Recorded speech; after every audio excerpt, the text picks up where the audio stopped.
he was the one who really made the decision in the end. But it wasn't just me. It was obviously me, Aaron Cresswell, Vlad, Lucas Fabianski, Edson.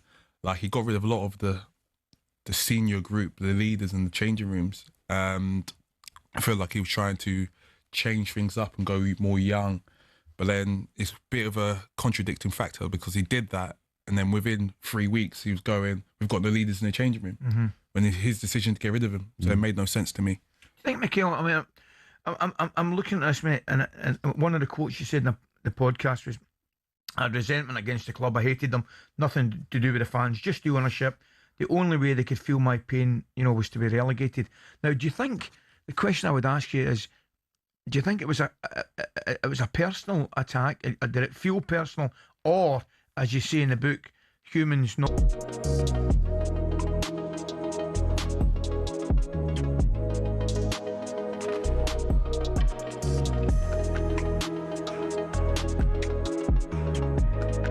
talkSPORT Sports Update, powered by the Nissan Van range, supporting van owners to get the job done. Search Nissan Vans or head to your local Nissan Van Centre.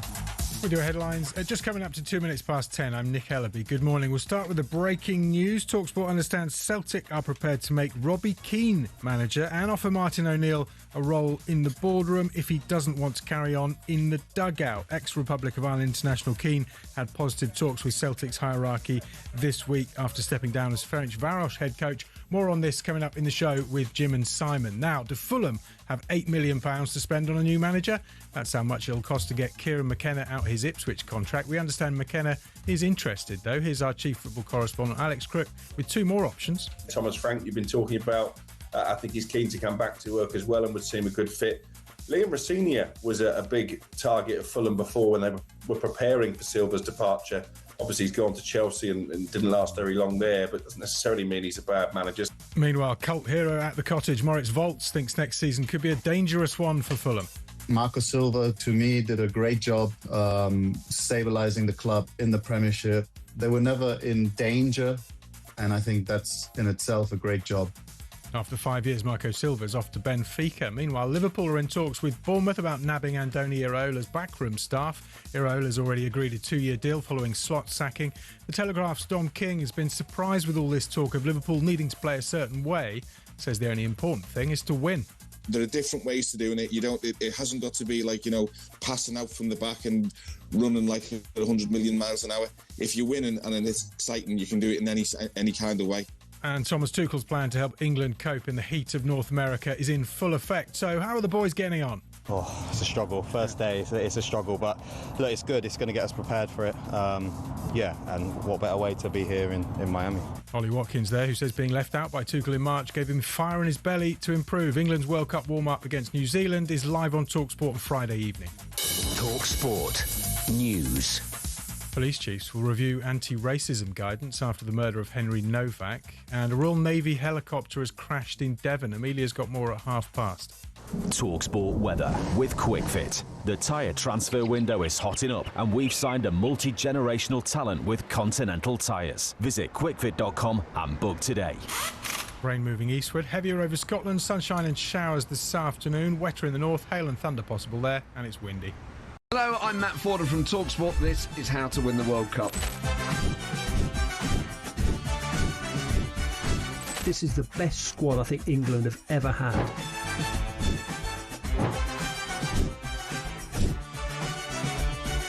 He used to love America, now he doesn't. It's very sad. It was so important to succeed because of all the pressure we received. Don't jump for this one, I'm going to knock his head off. Warning, this podcast does not guarantee England will actually win anything.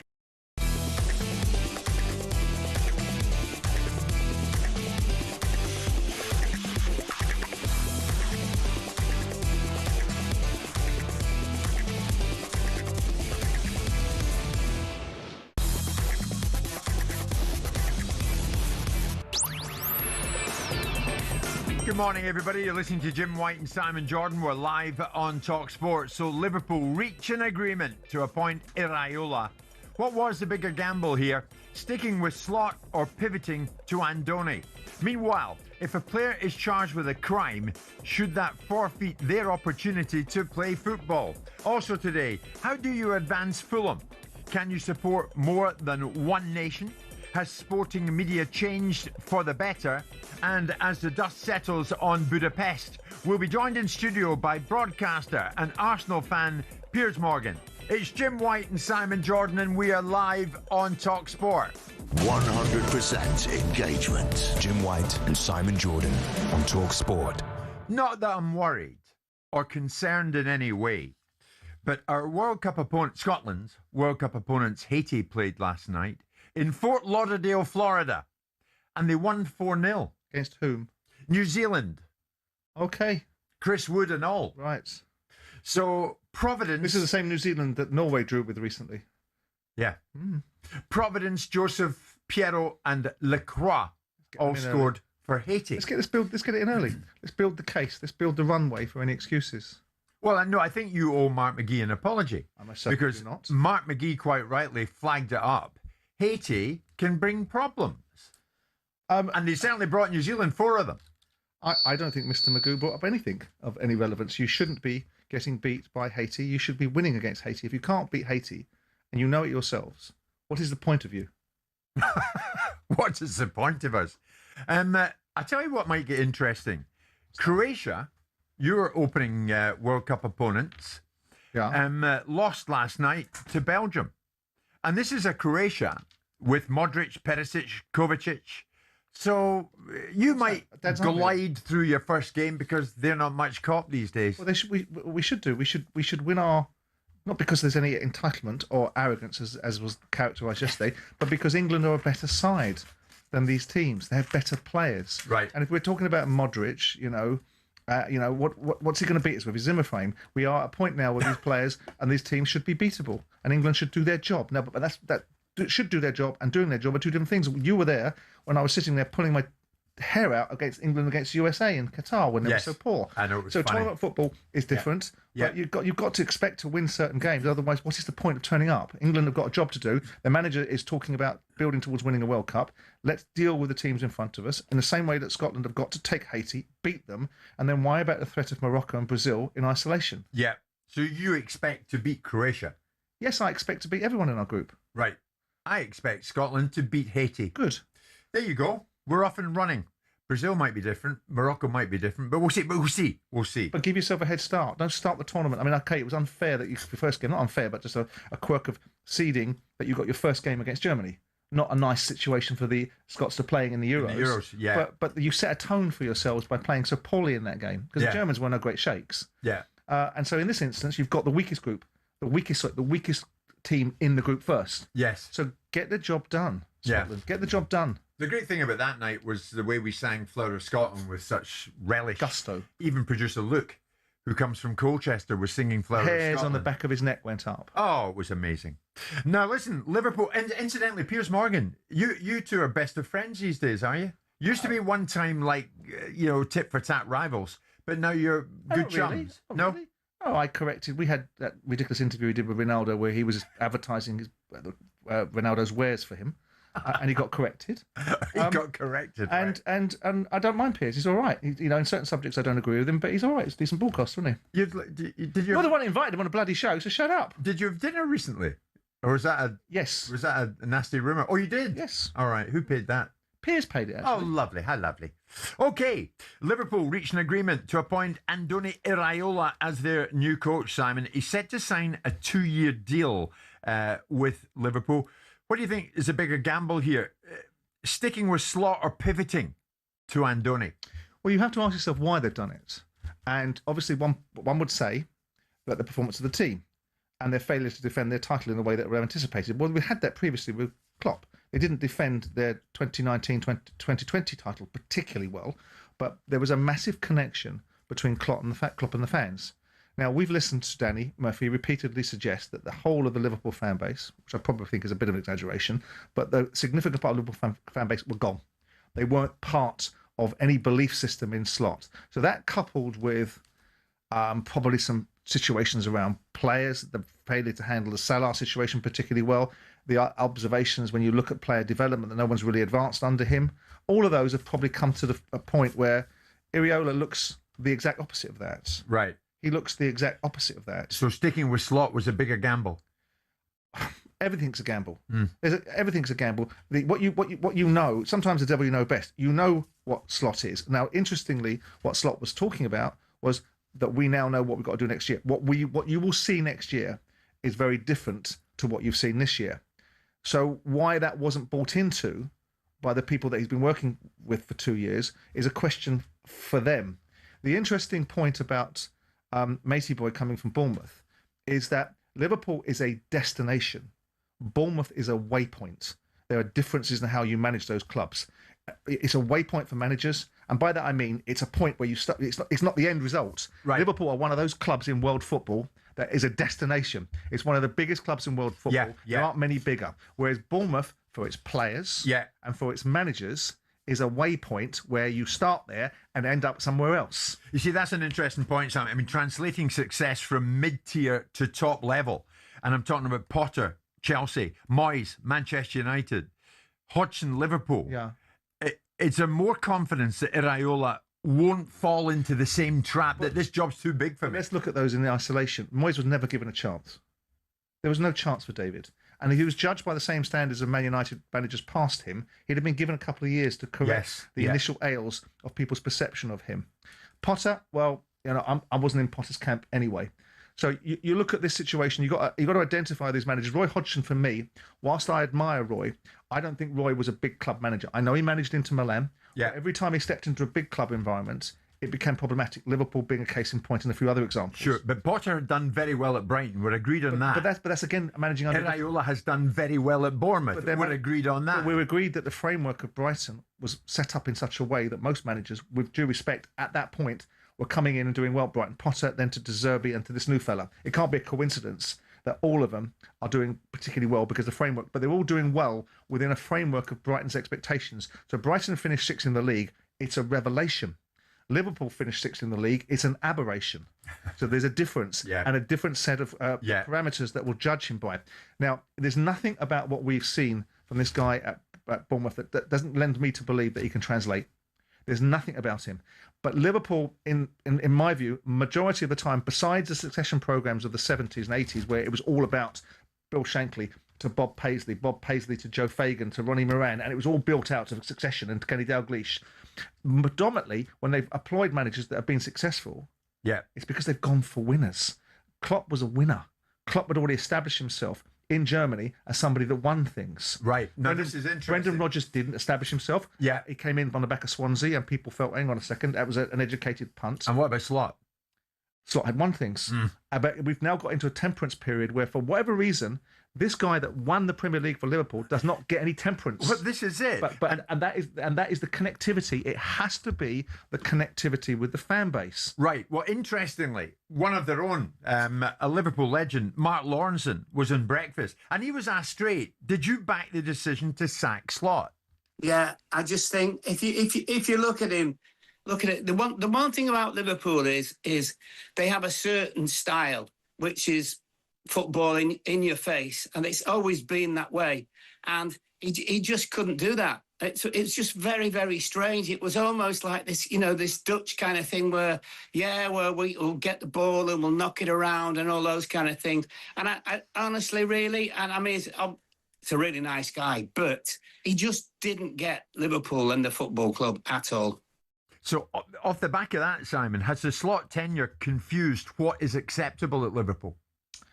Well, I suppose it has, in some respect, because no one was complaining about the style of football when he won the Premier League. So I didn't hear the rumbling. Yeah. I didn't hear the noise. There was actually a lot of praise from people saying, well, what he's done is he's sophisticated the sort of rock and roll, I use my word loosely, but understand the meaning, irresponsibility of Klopp's football, which had a challenge to it. He took the edge off that slight area of irresponsibility about their play, that their wild abandon was all about front foot football. And he gave them that sophistication. And that was all being praised last year. So what did he do? Decide to go worse with it? I think there's a combination of players that left. I think the circumstances losing Jota both as a player and the ramifications of it. I don't allow the players to have an excuse for the tragedy of Jota because that's too easy for them to have their excuse. But I recognise the fact that his loss in the team was a miss. Diaz is a massive miss. Salah being off the boil. Underperformances from Virgil van Dijk. underperformances from other players all contributed to this overall malaise, alongside bad management of Salah. Salah decided to go off the reservation and take everybody with him and set the place on fire. And that would have created a credibility issue. The moment, if you look at it, and hindsight's a wonderful thing, and obviously Harry Hindsight's the best trader in town, but when Salah wasn't made to apologise or wasn't made to climb back from his ridiculous outburst, it must have looked internally like either the manager was being undermined, he wasn't being supported, and Salah was being supported in every aspect of it because he just went to the African Cup of Nations, said his horrible little observations, came back, and he was back in the fold without any consequence for his behaviour. And there and then, Simon, did Slot lose all authority? I think it didn't help him. I think it didn't help him. I don't think he weathered that storm, and it would have given an indication that actually, he wasn't in control of the circumstances. Difficult to control. But by the way, how do you control the Mohamed Salah scenario? He is a legend of Liverpool. He has been a magnificent player for them. And decided to be a jackass at the back end of his time. How do you deal with that? Well, see, this is the very point, because if delivering the title wasn't good enough for Slot to carry on, what does Iraola need to do to satisfy the Anfield faithful? And I'm going to put that out there this morning. Iraola is going to be your man. What does he need to do to satisfy you lot at Anfield? And remember, only a year ago, you were winners, Premier League winners with Slot. So if delivering the title wasn't good enough for Slot to enable him to carry on in the job, what does Andoni Iraola need to do to satisfy you lot at Anfield? 03717 223344 on this Wednesday morning.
On the England front, then, are you?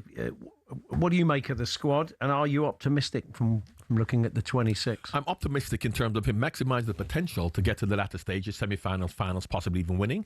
But the book is on whoever is the favourite should win. For me, France are the favourites. They're strong, technical, physical. They've got good balance between midfield, attack, defence. So for me, they're the favourites. But England can do well. Yeah. But what I would do, once again, very much like in club football, you talk about backing the manager. I can't have an opinion as to whether I think Cole Palmer and Phil Foden should have gone. Because if the manager says the way I'm going to play is not going to suit them and I want to have Morgan Rogers or Elliot Anderson, I can't say to him he's wrong and he should have taken them. And that's what England fans have to do. Believe in the manager and trust, rather than we love Phil Foden. But if he's not going to play in a way to suit them, we can't then say they should have gone. Yeah. You know, so I trust Tuchel. The only thing I'll say about that is that I don't think English players are very powerful, as we've seen. And Gareth was a perfect man for that job because Gareth, well, he's tough, but he will massage the egos and he won't shout and scream and take Harry Kane off if he needs taking off. He makes good decisions, whereas Tuchel is very combative. Now, will the players respond to that? If he then says, Bellingham, you're off, how are they going to respond to that type of thing? So as much as I think it's the right thing to do, are the English players responding to that kind of management? Which only time will tell. Absolutely. Yeah, good point. So I said at the start, you've rewritten, the rap has been rewritten from... well, it's a bit of it was a bit of a play on words. They're not re-releasing it. It's not coming out. It's not going to go on Spotify. It's just for this Green King campaign. They're kind of, you got to go on on Green King social to even see it. So it's not a re-releasing of the song or anything like that.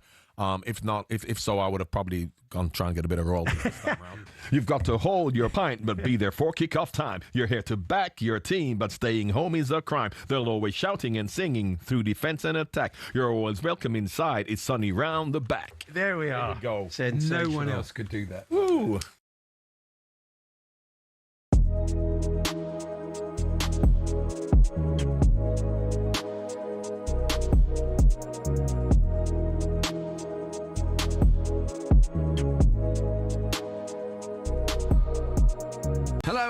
Forden from talkSPORT. This is how to win the World Cup. This is the best squad I think England have ever had.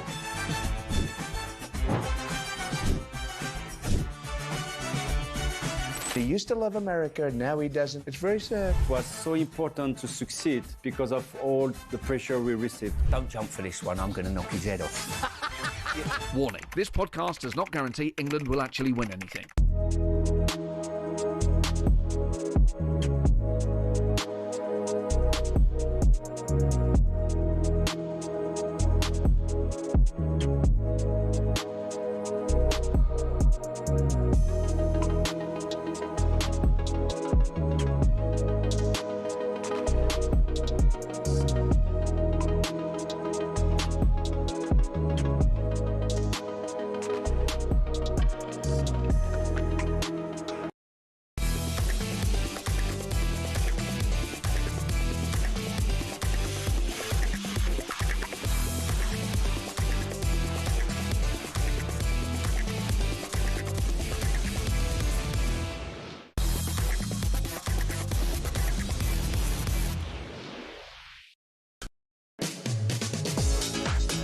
Wednesday morning, talkSPORT's chief football correspondent Alex Crook will be joining Simon and myself very shortly. Going to get the latest on Iraola to Liverpool. Going to get the latest on Martin or Robbie for Celtic. All very interesting north of the border. We will get to that. In the meantime, we are talking Liverpool because Arne Slot has gone. And Andoni Iraola, once of Bournemouth, looks very much like being the man that they're going to name to succeed Arne Slot. But the thing is, if delivering the title wasn't good enough for Slot to carry on, what does Iraola need to do to satisfy the Anfield faithful? 03717 22 33 44. Simon, so many Liverpool fans wanting to come to here this morning. Let's start with Matt, who's a big Liverpool fan. Matt, good morning. What does Andoni Iraola need to do in your eyes to satisfy you lot? Good morning, guys. Great to be talking to you. Thank you. Good morning. It's the football, isn't it? You know, I went to most of the games this season. I was at the Arsenal game when Sosbalai absolutely, got that incredible free kick. And then I was at the Tottenham game where I watched Xavi Simons outpace Salah and the game just looked slow and sluggish and people booed. And it was unlike anything I'd really experienced, especially I grew up really through Klopp more than anything. So, we've gone for a Spaniard. So I'm thinking passion. I'm thinking fiery football. That's the big thing we're missing. I think if we'd done what we did this season, but with a bit more excitement, with a bit more adventure on the ball, instead of just passing it back, passing it sideways. And, and now we've got so many players that have left. We've got Ibu that's left now. There seems to be a disconnect. Sure. But Matt, in the season when Slot won you the title, did you and others complain about his style of play then? So Klopp's last season, I thought to myself, I think Klopp's ideas have ran out, that people are starting to understand his football or be able to play around it, because we went from people wanting the quadruple to, just about not getting one cup, we're against Chelsea. Yeah. So the difference between that was Slot was just like someone who just slightly managed it, that maybe asked people to slow down. Are you excited about Iraola? Yeah, as I say, it can only be a different style of football. We know how he plays with Bournemouth. It's the biggest leap, though. That's the only thing. Yes. And right now, after there's just so many questions. Alonso was literally available a few weeks ago. What's happened in the last few days? What haven't we been told? Well, Chelsea moved, didn't they? Chelsea moved. Matt, listen, thank you for the call. Here's Richard, another big Liverpool fan. Where do you stand on this? Iraola looks like being the man. Almost certainly looks like being the man, Richard. So what does he need to do to satisfy you? The first thing I'd like to say to Mr. Jordan is he was so right at the end of last season. He said, his quote was, "It's all right, Slot winning the league with Klopp's team. Let's see what he does next season." Well, we all got our answer. Now, the only reason Slot won the league with Klopp's team was, one, Man City fell off a cliff. 2, Arsenal was still in transition. 3, everyone's got to admit, the league was so poor last year. And then this season, well, it's just fallen apart because he's trying to build a team with his own players, and it really hasn't worked, has it? So what do you want to see from Iraola? Well, the first thing I want to see is I want to see James Milner come in to the boot room so that he can install what the spirit of Liverpool is to the new players and support the new manager. And I think the new manager will do it. Now, no one's got a guaranteed recipe for success, i.e. Franks was brilliant at Brentford, went to Tottenham, but it was too much for him. Now, we just got to wait and see whether this job's going to be too much for We do indeed. Thank you, Richard. Marcus, big Liverpool fan. Where do you stand on it? What does he need to do to impress you, to satisfy you? Well, the difference is, so when Klopp came in, we was a shambles as a team. And he turned us from doubters to believers. He connected with the team. He was there with the academy. He was bringing young players in on special FA Cup nights where I like Slot at first. I felt he tweaked it, like what I said. I do feel like he tweaked things a few bits. And when it was their time to shine, he made too many changes. When have you ever known a Liverpool team to spend 450 million? Like in the transfer window, we made too many changes. We made half the signings didn't really, except for Ekitike, didn't really do anything. And then we've lost a few great players. It was too many. We slowed the tempo right down where we didn't seem like we had identity. The defence was a shambles. Canati was making mistakes. No one really knew what they were kind of doing. I feel like we're the Liverpool team. We're not just a football team. Right, so what now? What now going ahead? Moving forward, Marcus, what now? So besides the winning games, because what I found with Slot is he's going, oh, I'll win the fans next season. Well, you shouldn't be thinking like that because Liverpool as a city, you live and breathe football. I was watching the documentary on Netflix with the 2005 Champions League final. We were getting beat 3-0, but the fans were thinking you'll never walk alone, sparing the team up. At the end of the day, if you've got the fans behind you, you can make mistakes, you can lose games. But once you lose the fan base, you've lost the players, then it's only a matter of time before you've got your P45. It's a good call, Marcus. Very, very good call. It's a leap that Iraola, with all due respect to Bournemouth, is going to have to make. Thomas Frank found it tricky from Brentford to Tottenham. Yeah, but you've got to put the reasons into the equation as well. I mean, if you're going to fail, you might fail for different reasons at Liverpool. It might be for different reasons that Thomas Frank failed at Tottenham, because Tottenham was an unstable environment with a group of players that were constantly letting both themselves and the club down, with a group of fans that were disenchanted with the ownership model, an chairman being removed, and a whole new ownership perspective. So there's a raft of reasons why Frank might have been unsuccessful at Tottenham alongside his own inability to overcome those obstacles. And it might be that this fella goes into Liverpool and is unsuccessful in Liverpool for a different set of reasons. Liverpool's a more stable football club. It's more conditioned to certain levels of success than Tottenham is in recent times. And it's got probably a much better squad with better expectations upon it. Do you think it helps Iraola that he's not the immediate successor to Klopp? Well, it didn't hurt Slot, did it? Because he won the league with his team.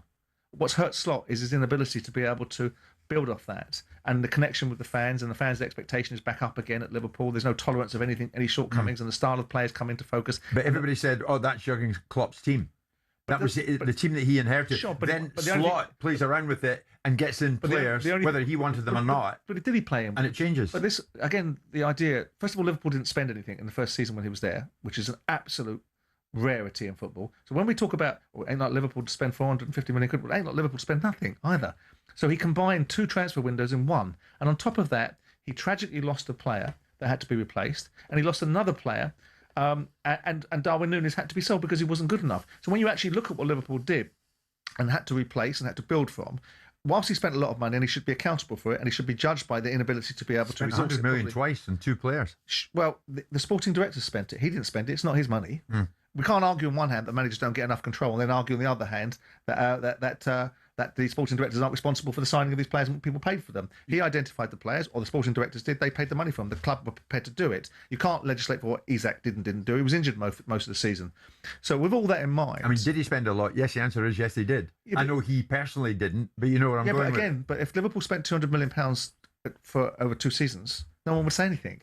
But they spent £400 million in one window. And the reasons behind it is that they lost 3 players, one of them tragically, and 2 of them, one because he wanted to leave because Liverpool didn't offer him a contract. Whose fault was that? That was their fault. And Bayern Munich came along and took advantage of the disenfranchisation that he felt, which is DS.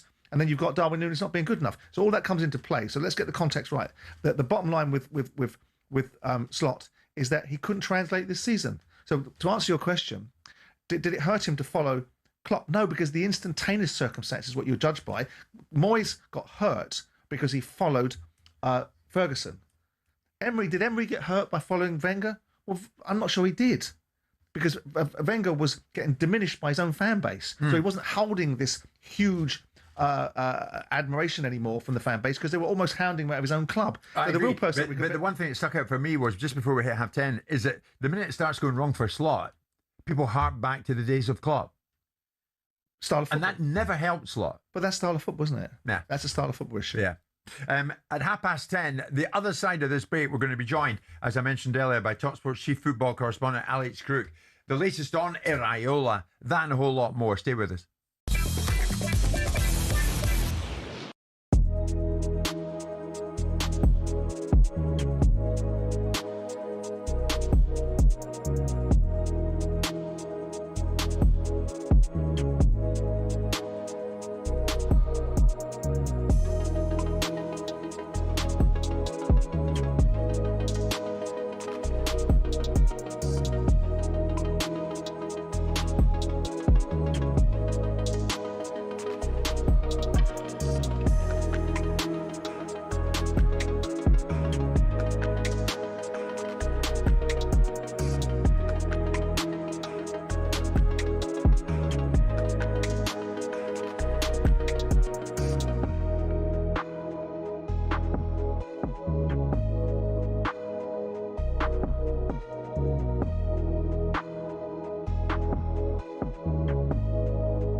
When you guys won it in 98, the double, did you evolve after that?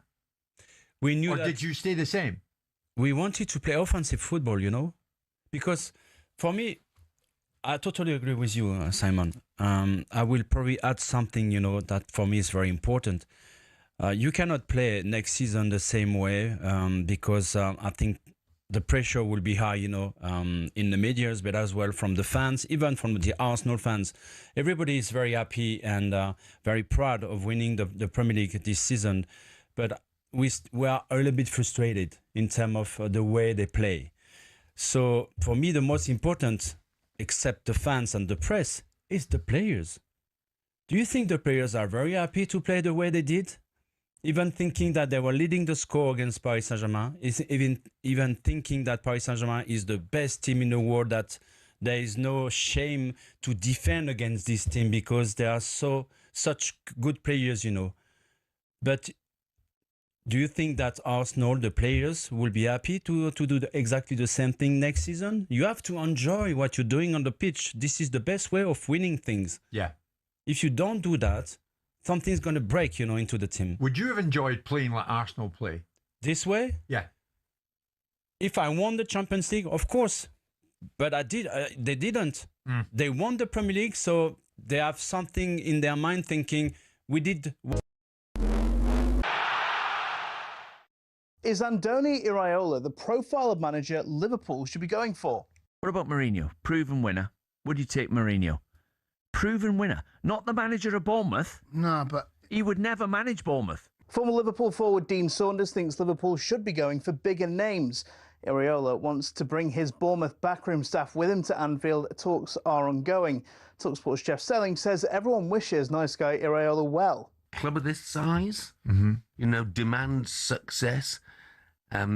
His only trophy so far in his career is the Cypriot Super Cup. Meanwhile, we understand Kieran McKenna's interested in the Fulham job, but buying him out of Ipswich would now cost £8 million.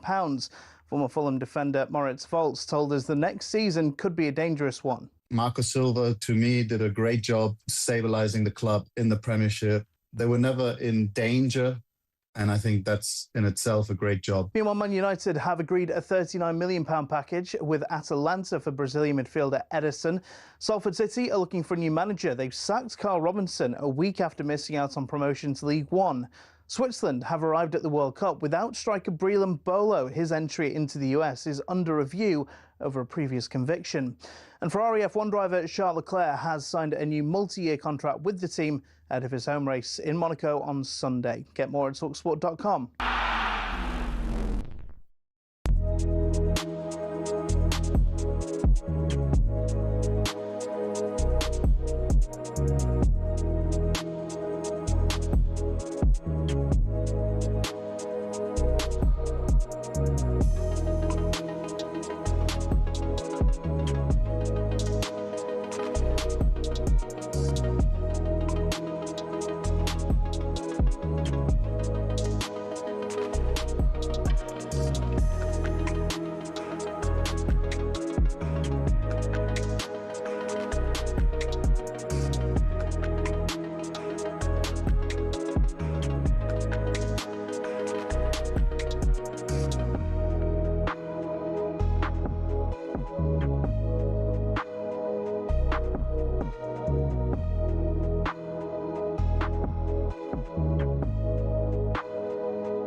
Everybody, just after 10:30, it's Jim White and Simon Jordan live in talkSPORT with Selco Builders Warehouse. Check out this month's real deals at selcobw.com. A lot to get through with talkSPORT's chief football correspondent Alex Crook, who joins us live this morning. Alex, good morning to you. On Iraola to take over at Liverpool, is it imminent? Where are we at with it? Good morning, Jim. I think it's pretty much a done deal. A 2-year contract has been verbally agreed between Iraola and Liverpool. I think all that's left is the makeup of his backroom staff, which is a little more complicated, as I understand it. He wants to take Tommy Elphick and Sean Cooper, his two trusted assistants from Bournemouth, but they are still under contract with the Cherries. So unlike in the case of Iraola, where he's a free agent, it was a relatively simple deal to do. They will need to negotiate Liverpool with Bournemouth to release those two from their contracts. There's a fitness coach, at least one fitness coach, maybe two, that he wants to take as well. So I wouldn't necessarily expect a formal announcement until those I's have been dotted and the T's crossed. But what we can say, I think with confidence now, is that Andoni Iraola will be Liverpool's new manager. And this is a bold move, isn't it, from Richard Hughes, the director of football, who brought Iraola to the UK in the first place, replacing Gary O'Neill with the Spaniard. There was a lot of eyebrows raised at that time.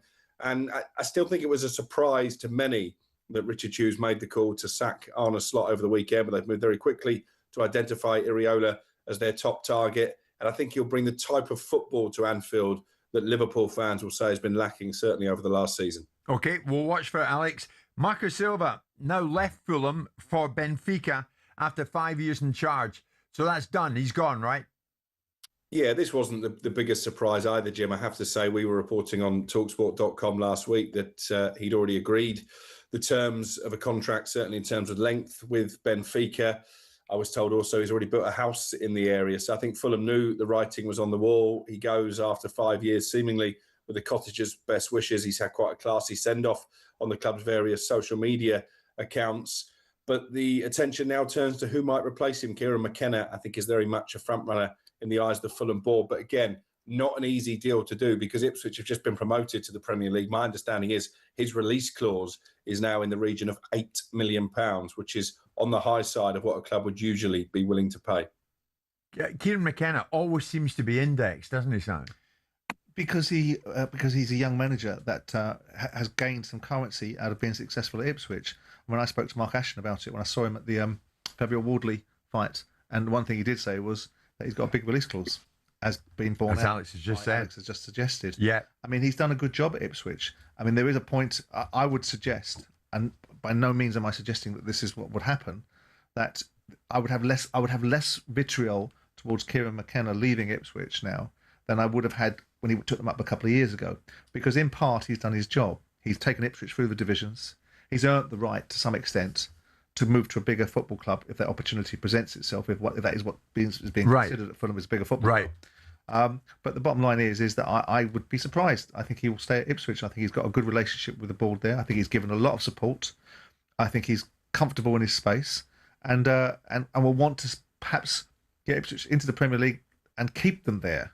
Well, that's the thing. I mean, Fulham, you could pretty much say, are well nigh reliable to stay in the Premier League. Are Ipswich? Up until well, hang on, they were going up and down recently. It's only in the last 3 or 4 years that they've managed to stabilise themselves in the Premier League under Marco Silva, who did a great job. Did a great job for Fulham. Took them to the point where they probably didn't think he could take them any further, and has moved off to what he considers a bigger opportunity. The interesting thing will be, what do Fulham want to do? I mean, that might sound very left field, but you've got Martin O'Neill back in the management world. Why would Martin O'Neill be considered as somebody that could do a very decent job for Fulham? Martin O'Neill, Alex. Liam Rossini's another name being mentioned. Mm-hmm. Yeah, Liam Rossini was certainly someone who was high in Fulham's thoughts a few months ago when they were looking at potential successors for Marco Silva. I just wonder how much damage to his reputation that stint at Chelsea has done. Maybe none at all, bearing in mind that Chelsea have been a conveyor belt of managers. But yeah, certainly with his Fulham connections, wouldn't rule him out. Thomas Frank, another obvious contender. I know that he's also held talks with Crystal Palace, so that tells you that the former Tottenham manager is ready to return.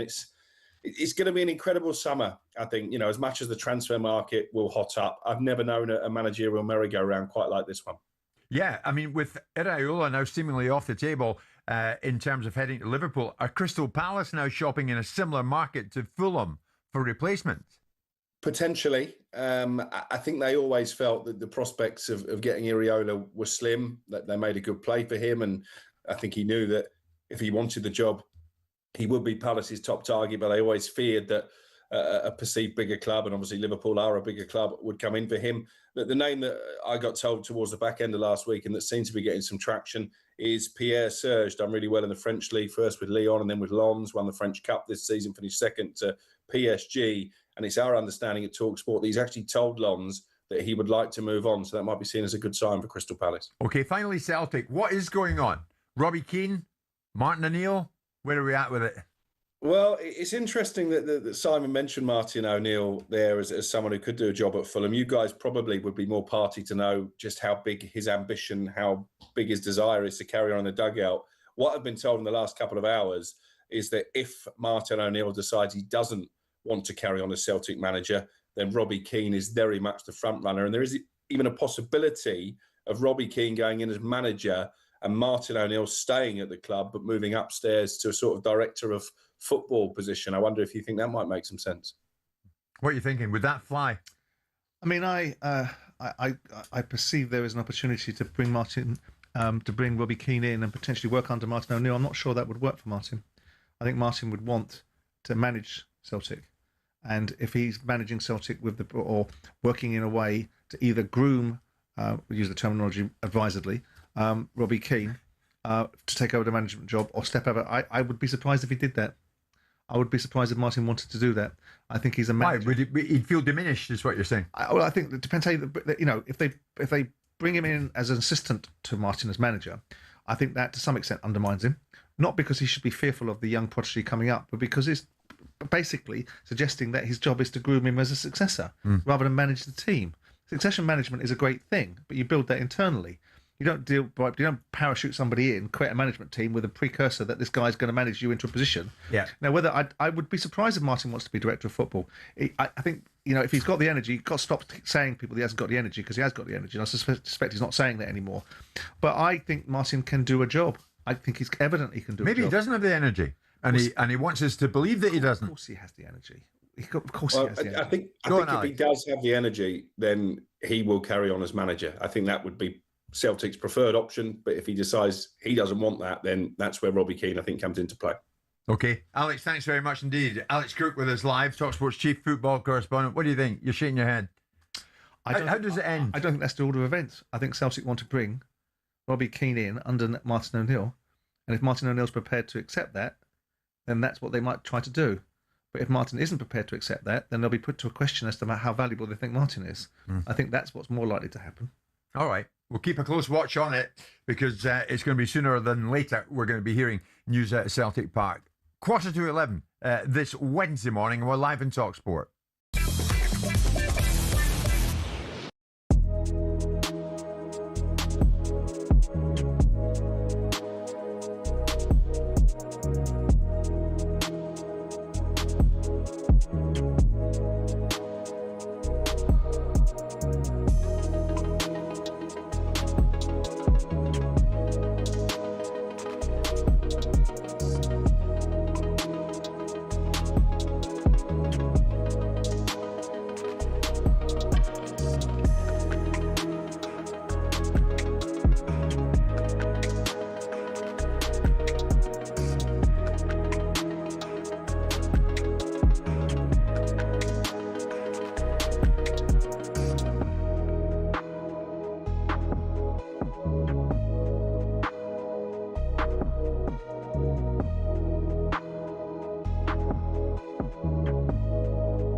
Right now, what he's complaining about, or saying he's suffering from, is a section of the fans having a go. No, I don't know why they're doing it, and it might just simply be because he's the best player in the world, and it might simply be that it goes with the territory, and it might also be because he is a little bit cocky, and it might be that. And if he wants to exude that personality, which I don't know if he does or doesn't, you go with the territory. He is young. I accept that.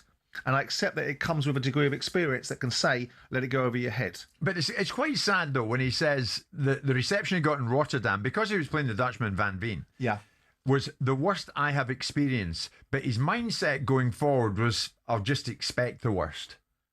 I mean, that is quite sad for a 19-year-old. Well, what does he want? Okay, what does he want then? Unadulterated love? How about the crowd behaving themselves? But that's not, you can't control the crowd. You can't control the way that people react to you. I mean, we all hear the darts is fun, and they all get into all their fancy dress and everything. It's fun, it's a laugh, it's wonderful being there. How about also reining it in for the purpose of this conversation, we could say that across a variety of sports, couldn't we? For the purpose of this conversation, is there any reason, in your mind's eye, whilst you're advancing the case of great sympathy for him, is there any reason why the crowd have gone against him? Well, because of his altercation that he's had with Van Veen. Okay. And he's in Van Veen's territory, Rotterdam. So he's a big boy that can take the mickey out of these opponents by giving it they're crybabies. It might well be about his appearance as well. Well, Hello, I'm Matt Forden from talkSPORT. This is How to Win the World Cup. This is the best squad I think England have ever had.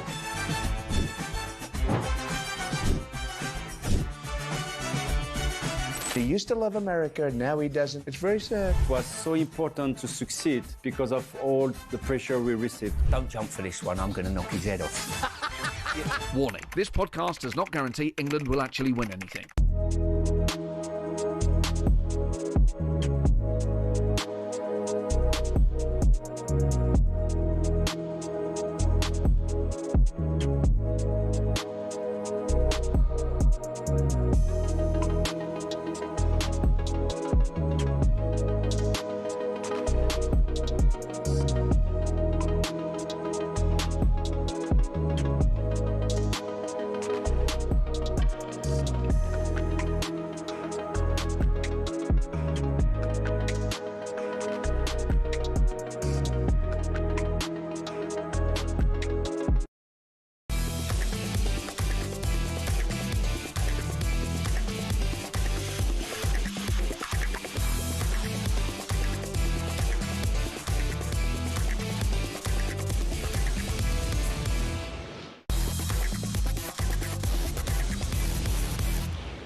Wednesday, June the 3rd, Jim White and Simon Jordan. Two will become three pretty shortly, in about half an hour from now, when Piers Morgan will be joining us live in studio. I look forward to that, as does Simon. Last night, Simon, there was a bunch of friendly matches in the build-up to the World Cup. Wales played Ghana. Ghana, one of England's opponents over in the USA. And the match was drawn 1-1. The Ghana midfielder Thomas Partey was booed by Wales supporters during that match at the Cardiff City Stadium. Partey is set to stand trial in the UK on rape and sexual assault charges. He was charged last year with 5 counts of rape and 1 of sexual assault, and then charged with 2 new counts of rape in February this year, and he has pleaded not guilty.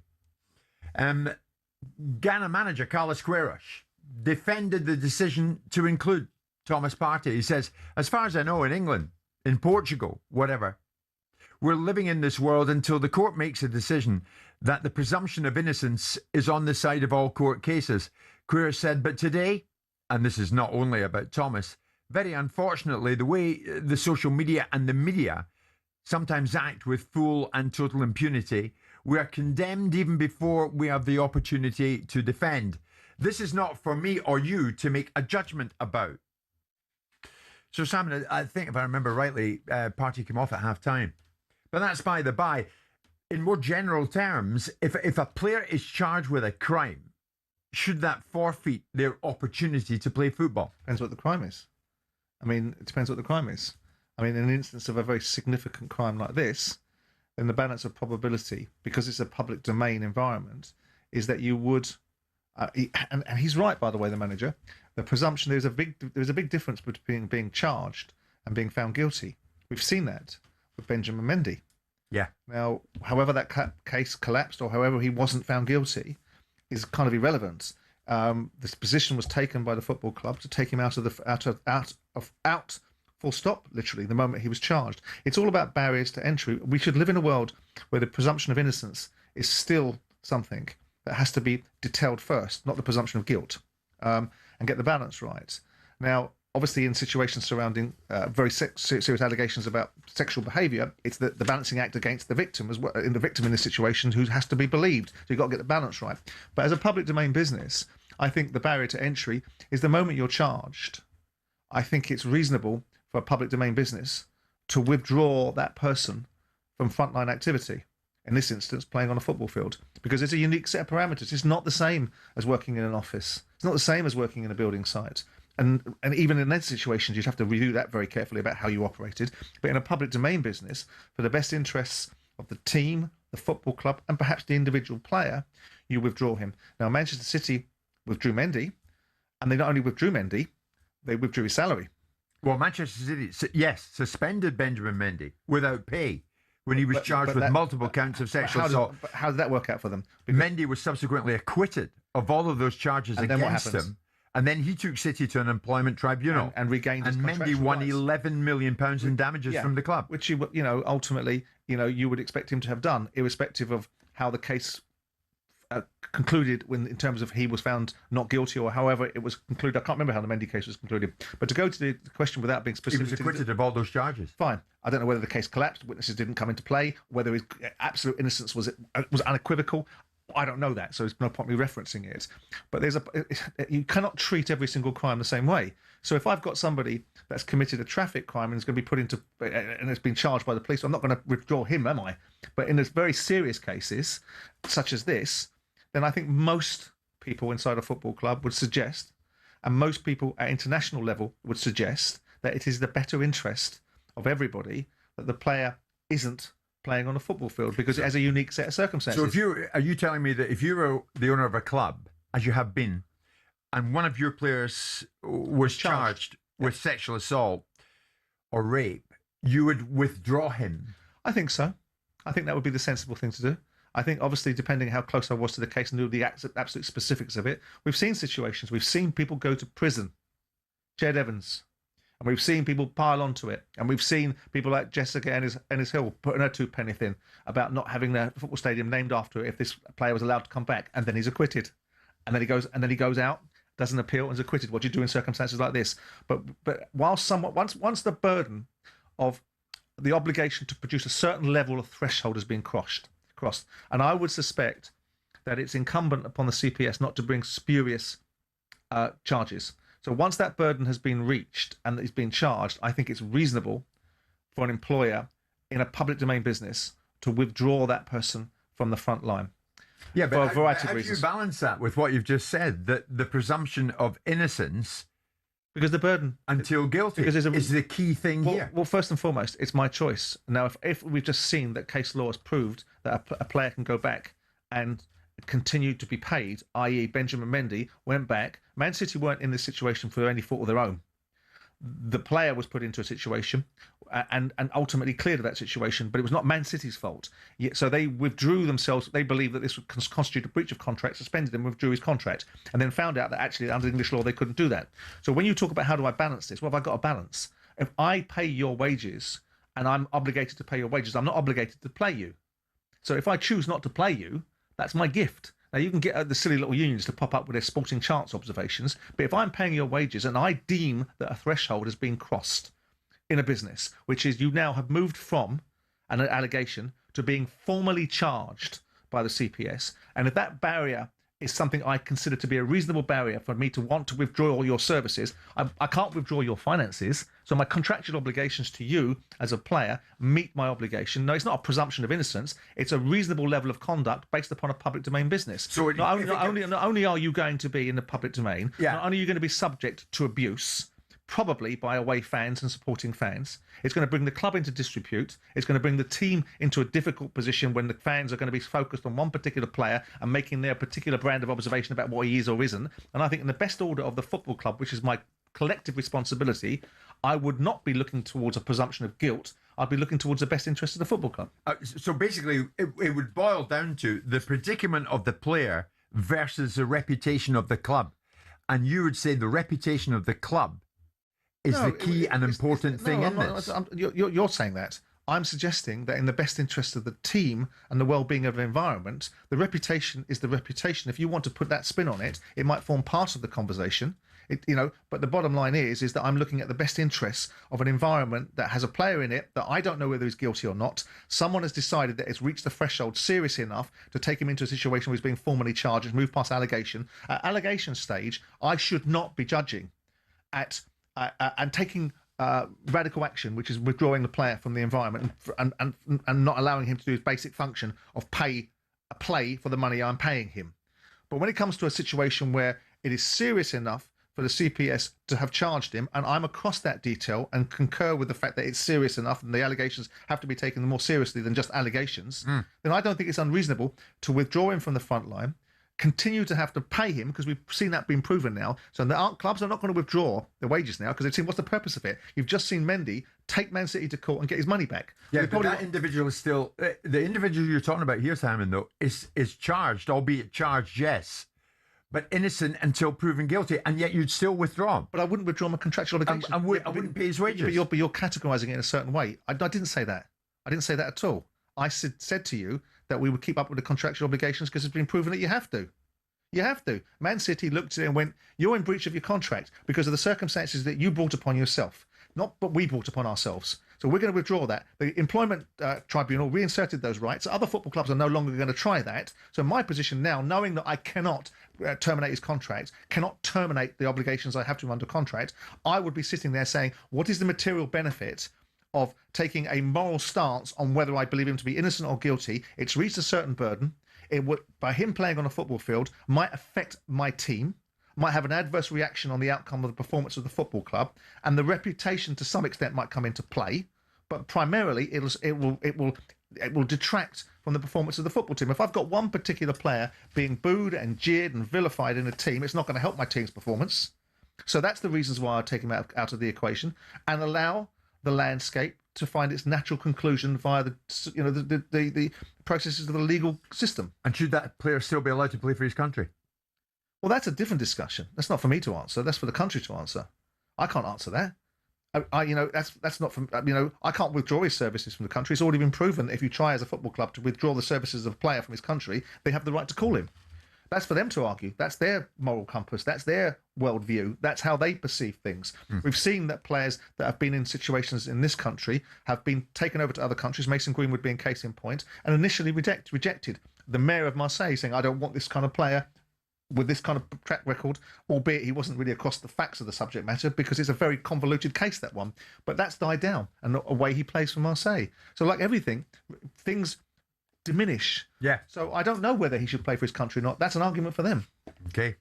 As I say, the game ended last night between Wales and Ghana, a goal apiece, and Ghana head to the USA to play, amongst others, England in the World Cup group stages. We're coming up to 11 o'clock this Wednesday morning.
In the penalty shootout, Emmanuel, it struck me to ask you, were you surprised that Gabriel a little bit stepped up? Yeah, I was surprised because I saw, for example, one player. I don't want to blame them. I don't want to point finger at them. But when I see Zubimendi, he's a European champion. He's got character and personality, and the guy just came into the game. He's fresh, mentally and physically. You know what it means to take a penalty at the end of the season like that. It's so hot, so many players were having cramp, during the game. So it was an exhausting season for both teams. And all of a sudden, this guy came into at the end of the game. He's fresh. He didn't take. You see the central defender. This is not typical for central defender to take a penalty shot. Yeah. The other penalty you were not happy with was Eze's penalty. I know we don't want to hammer the guy, but football is already difficult, so make it simple. I don't understand why all those guys, is it fashionable? I have no idea.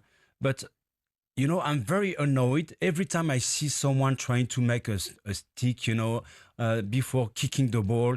He stopped the run and then all of a sudden do something. Why don't you do a push-up before you take your chance? I mean, just yeah. talkSPORT Sports Update, powered by the Nissan Van Range. Commercial vehicles that go the distance for your business. Search Nissan Vans or head to your local Nissan Van Centre. With your headlines at 3 minutes past 11, I'm Nick Ellaby. Good morning. We understand Celtic are prepared to make Robbie Keane their new manager if Martin O'Neill doesn't fancy one more year in the dugout. Simon Jordan isn't sure O'Neill would be up for working alongside Keane. If they bring him in as an assistant to Martin as manager, I think that to some extent undermines him.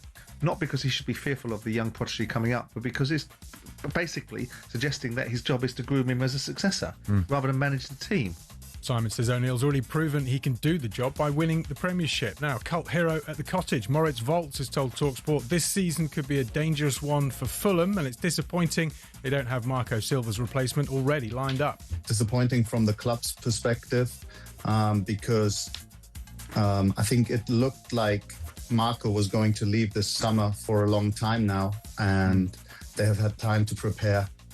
We're told Kieran McKenna's interested in the Fulham job, but his Ipswich buyout clause is now $8 million. Meanwhile, as Liverpool talk to Bournemouth about deals for Andoni Iraola's backroom staff, the Telegraph's Dom King says an easy win for Iraola would be to employ the newly retired James Milner. I think he would be a fabulous addition to the coaching staff in terms of just setting standards around the place, in terms of just being a bit narky, in terms of just collecting fines and letting people know what it means to play for Liverpool. Ahead of Saturday's Epsom derby, trainer Aidan O'Brien has declared 4 horses. He's going for a 4th straight win and a record-extending 12th victory. And in F1, Charles Leclerc says he couldn't be happier after agreeing a multi-year contract extension with Ferrari. That's ahead of Leclerc's home race in Monaco on Sunday. More at talksport.com. talkSPORT News. Police say 11 officers and a police dog were injured during protests in Southampton last night, and a Royal Navy helicopter has crashed in Devon. Amelia's back at past. talkSPORT weather with QuickFit. You can't trust the weather right now, but you can always trust Pirelli tyres. In stock now at your local centre. Visit quickfit.com and book today. Rain moving eastward, heavier over Scotland, sunshine and showers this afternoon, wetter in the north with hail and thunder possible, and it's windy.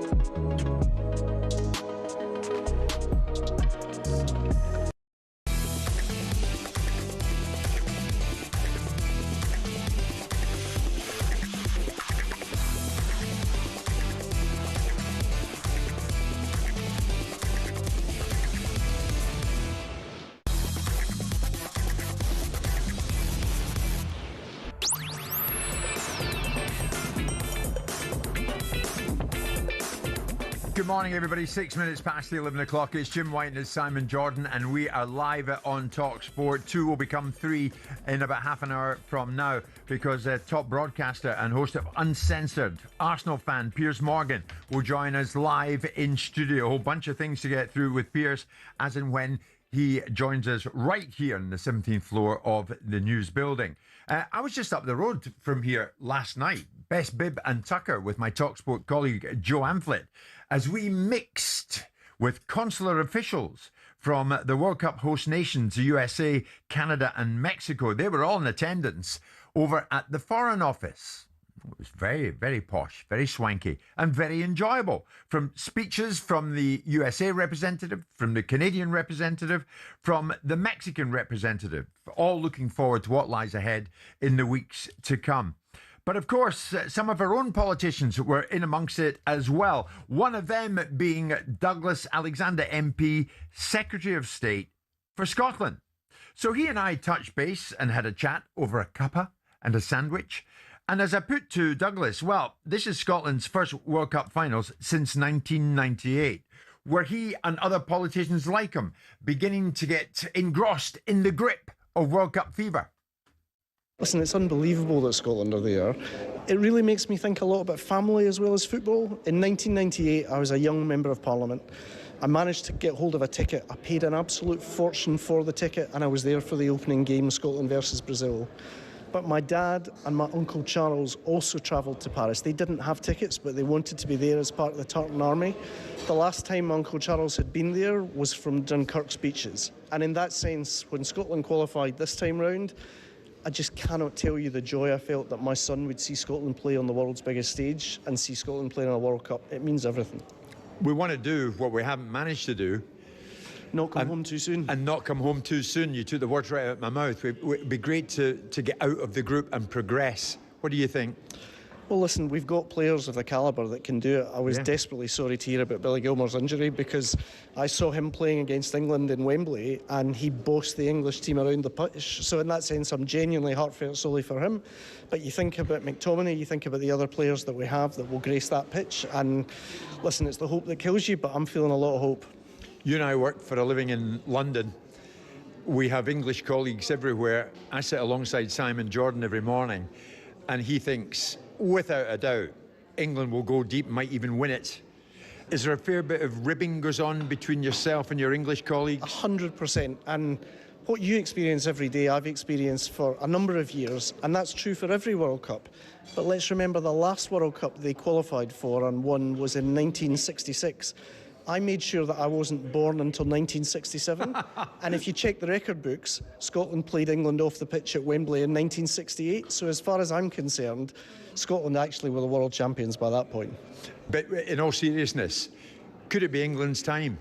And if it is to be England's time, how will you feel? Well, listen, I hugely admire the England team, and you know, when Gareth Southgate was managing the England team, I think it was a revelation for a lot of us as Scottish fans to realise here was an England manager who, frankly, everyone should admire. He was like a proper human being, a really impressive individual, as well as a remarkably capable football manager. So in that sense, listen, the England team are a really, really strong team. all of us will want to see England perform well. I've never bought the argument that the more you love Scotland, somehow you have to hate the England football team. I think we should celebrate on these islands the fact that we've got some really extraordinary players. Let's see how they do under German guidance. Didn't work quite so well for Scotland, if you remember Bertie Vogts. Let's see if they do a wee bit better than us. Now, there you are. That was Douglas Alexander MP, Secretary of State for Scotland. All of us, he says, want to see England do well. And I think that's nice, isn't it? Do you think he absolutely means that? I don't know the man. I've seen him perform on Question Time, and not been hugely enamoured. But that's not fair. He's a lovely guy to chat to. Fantastic. I don't care whether Scotland do well or not, and I don't care whether Scotland are concerned about England doing well. I care about as much Scotland doing as well as I care about Norway doing well. I hope for you, because you do care, that Scotland do well. If but you're Scotland asking me, do well, would you celebrate in that very fact? As Douglas has said there, well, with England, yeah. They're serious about the World Cup and they could end up winning it. And of course, they would have my support. Now, that's fair, isn't it? That's balanced. Did you ask him if did you ask him if he would celebrate England winning? You don't feel that about the Scots. Or did you ask him if he would celebrate? He said it himself. No, you didn't. You asked him about England and their chances. Did you ask him if he would celebrate England winning? Because I doubt that he would, because he's a Scot. He's a proud Scot. He wants his team to win. Now, what are you asking me to celebrate? Scotland beating Haiti? Scottish success. If Scotland qualify, if they progress from the group stages, which is something they failed to do. We've seen how you lot get on. Will you celebrate that fact with me? Not particularly. No. We've seen you when you had a 0-0 draw at Wembley. You guys went off alarming and talked about national bloody holidays, from what I could see. So listen, for all intents and purposes, do I wish Scotland badly? No. I don't wish them badly. Do I care about whether they win, lose or draw? Not particularly. The only reason I care is because I have to listen to a load of old fanny from you. Other than that, I couldn't care less. But your stance is to diminish Not at all. any Scottish achievement. No, my stance is to react to the environment that I'm in, which has been seeded by you, and it started about 4 years ago, which you forget conveniently, which is your worst day would be if England won the Euros. No, you've made that up. So myself and Danny had to react to that, and so what we did was we fought fire with fire. Yeah. We started talking about the England B team being able to beat under-21s, beating your national side, and so on and so forth. But the seeding of the conversation was with you. So you own that, and we'll be fine. I mean, how acceptable is it to have an English-supporting Scotsman and a Scottish-supporting Englishman? Now, through the reason I asked, through the glass there, our esteemed producer Luke, but you don't if you remember rightly, at the Euros, appeared for the Scotland-Hungary game wearing a Scotland shirt and decided to adopt Scotland because he thought, yeah, I'm in the wave, I'm in the mood, I'm in the flow, I'm going to get behind one of the home nations, and that home nation tonight is Scotland. Fantastic. You spent the time thinking it was funny, filming me when Hungary scored their late winner. Yes, it was. It was amusing. Yeah. Based upon the agenda and the narrative that you started, which was... Oh, I started it. No, absolutely. You know, I'm not a lemon. I don't need to follow along with agendas, but when you're sitting in a room constantly with a bunch of jocks and all you hear about what they're going to do and what they're not going to do, and they make a lot of noise and empty vessels most of the time, and you have to listen to the fact that the worst thing that can happen to them, is England win the Euros. I think that's appalling. You're down in England earning your living, and you're begrudging England's success whilst dressing it up under a veneer of being interested in England winning, when we both know that you're not. It would be a challenge. And neither is Alan Brazil, and neither is Ali McCoy. It would be a challenge. And neither is any other sweaty sock we've got. If you lot were to surprise us all by going the whole way and winning it, that would be a challenging moment, but one I would embrace as and when that moment comes. Good.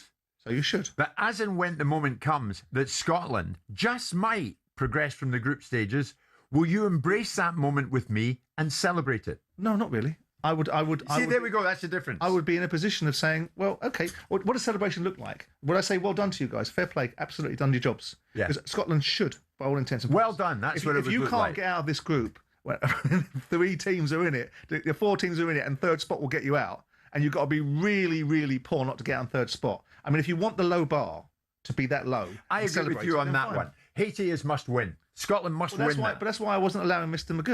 Mark McGee the other day to sit there telling me that Haiti were somehow going to be an obstacle for you. Yeah. As if you're building yourself into a situation where you've got ready-made excuses. Well, they've got 6'4" centre forwards. So what? Right.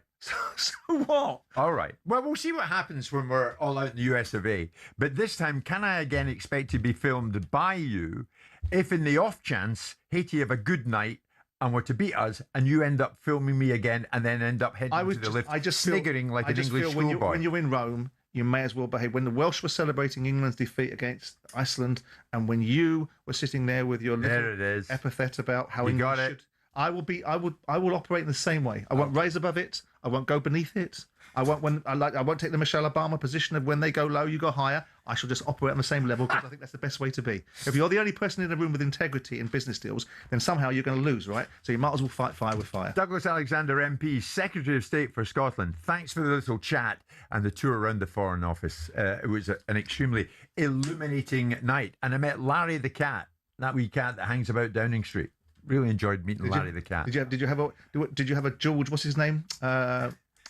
The politician who licked milk out of a bowl on George Galloway. Did you have a George Galloway moment? I didn't have a George Galloway moment. I kept my distance from Larry the cat, who looked quite tame, it has to be said, and I disappeared into the night at 11:15.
Joining us now, presenter, huge Arsenal fan, Joel Bear. Morning, Joel. Sorry to put you through that again. Morning, Dean. Morning, Jeff. You know what? I'm here to launch an attack on them too. Good, are you? Gabby and Cundy, because I don't understand how you can be on radio representing the people who love football, and that's what you come out with.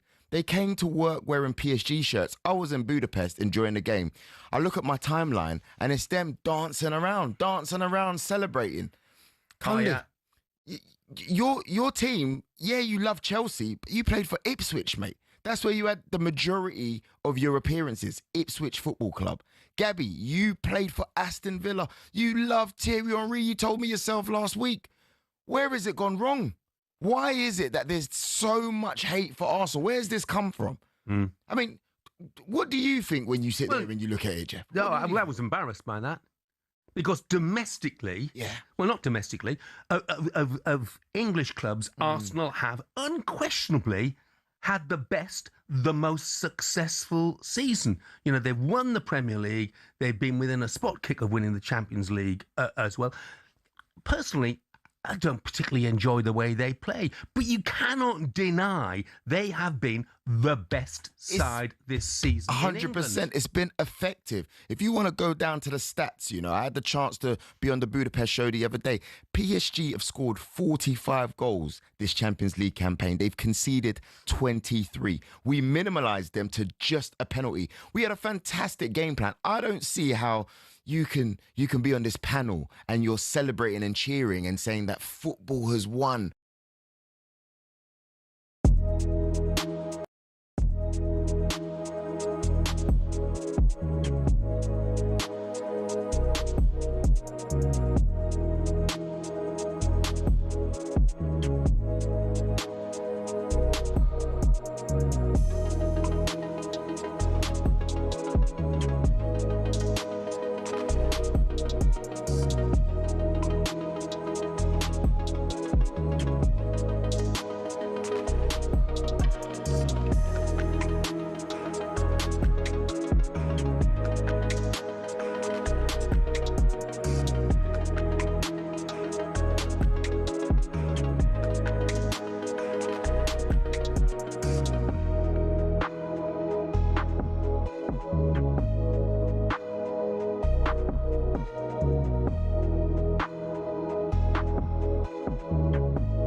It's showtime on talkSPORT with BetMGM. We're ready for the action. Are you? Visit betmgm.co.uk or download the app. 18 plus. Gambleaware.org. Arsenal fans, we're going to be joined by one of your own very shortly, Piers Morgan, in the building. He's going to join Simon and myself in studio right now.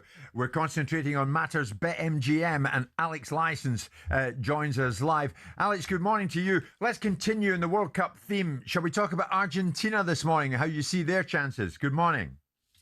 Morning, guys. Yeah, the defending champions don't need much of an introduction, do they? Scaloni's side looking to become just a third team to win back-to-back World Cups after Italy and Brazil.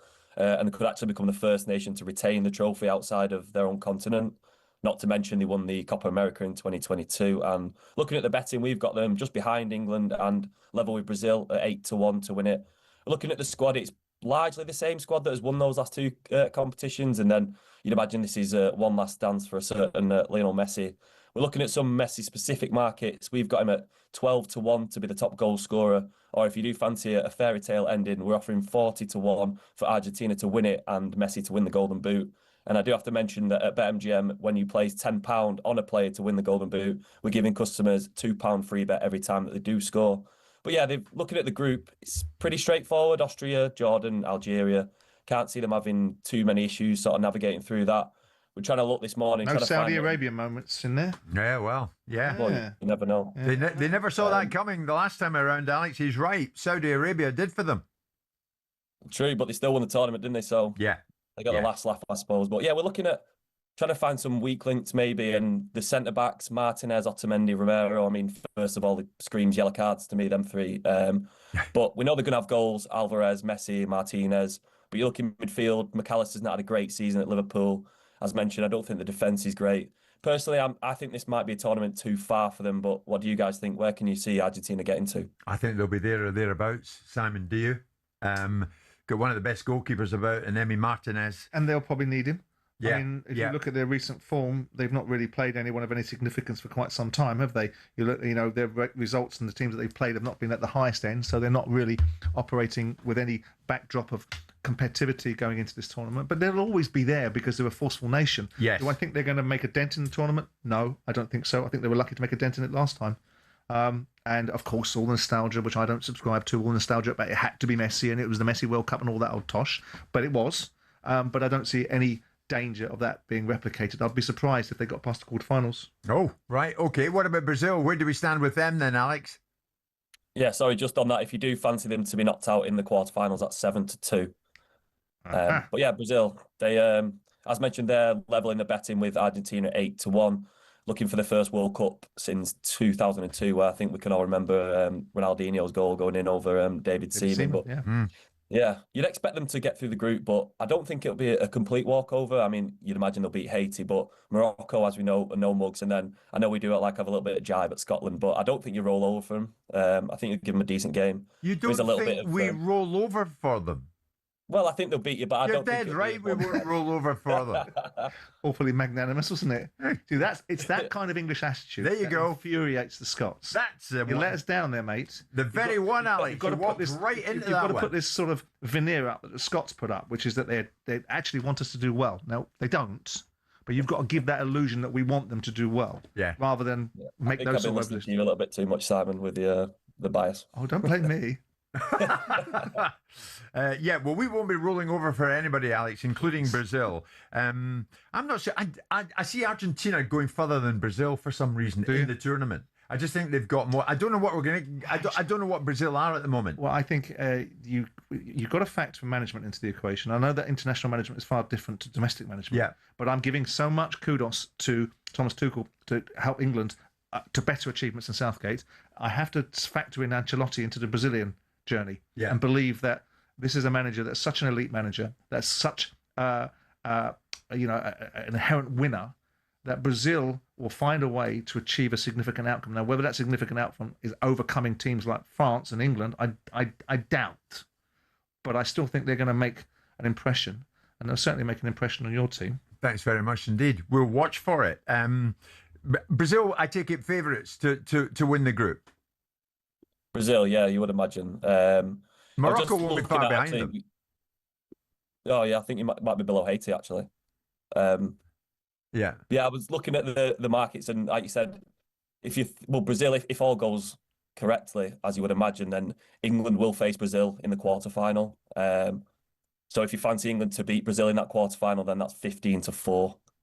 We looked at the side though, and apparently Ancelotti's looking at a 4-2-4 formation. The front four of Rafinha, Cunha, Vinicius, and Martinelli, they're going to have goals, aren't they? But I think to me they look probably a little bit top heavy. Casemiro and Bruno midfield, and then I know the centre backs Marquinhos and Gabriel. But yeah, to me, I think they might be good going forward, but I think they're definitely gettable at the back. It's funny that we're talking about Brazil already out the group and meeting England in the quarterfinals. Well, that's what when we're talking about Brazil, who are in Scotland's group. But that's all I'm saying. Yeah, but that's not diminishing Scotland. That's just suggesting there's a pathway. Oh, I see. In the conversation where England and Brazil. I'm not. Right. He is. Yes. Where England might clash with Brazil. Right. Thanks for not that. Diminishing your one. What about the cricket then, Alex? England against New Zealand. It's the first test. Yeah, England back in test action for the first time since that 4-1 defeat down under. The Bazball era that got off to a flying start against the Black Caps back in 2022. England whitewashed them 3-0, but I think fan sentiment has changed quite a bit since then, and McCullum can probably count himself slightly lucky that he's still in that job. They have made some changes to the squad. 3 uncapped players have come in: Emilio Gay, James Rue and Sonny Baker, all called up. Zach Crawley misses out. He's been under pressure for a while now. He'll be replaced by Emilio Gay, he's flying for Durham, averaging 78. He's had 3 tons and a 50 in just 6 matches. Ollie Pope left out. Ollie Robinson called up for the first time since February 2024. Looking at the prices, New Zealand, they haven't beaten us at Lords since 99, and England have lost just 1 test there since 2023. We've got England at favourites at just under evens at 3-4. But the Black Caps are the last team to win an away series here, and they're 11-5. But if you're looking for some value, there is a little bit of weather forecast. We know England aren't best known for draws under McCullum, but if you think the weather might be the winner here, you can get 4. Isn't it? Cricket. If you think the weather might be the winner here. Cricket's a fabulous sport. Yeah, but dictated by the weather, isn't it? Isn't it wild? Yeah, because of the outcome. But you can have, I mean, you can go back to the Wimbledon semi-final with Tim Henman playing Goran Ivanisevic, and ultimately the weather impacted that semi-final. So Henman comes back out after the weather break and isn't the same position as he was pre it. So it affects all sports to some extent, with the least of them all being football and rugby. Thank you very much for that. So that you know. Gone are the days of Kane Williams. He was a good player, wasn't he? They've had a few decent players in New Zealanders over the years. We'll see. Richard Hadley. I remember him, the bowler. Yes, I remember him. Alex, thank you very much indeed. And it's thanks to BetMGM. Visit betmgm.co.uk or download the app. 18 plus, begambleaware.org. It's showtime on talkSPORT with BetMGM. Keep things golden with responsible play at betmgm.co.uk. 18 plus, gambleaware.org.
As I've been waiting to come on, I've just had a message from somebody called Gabriel Agbonlahor.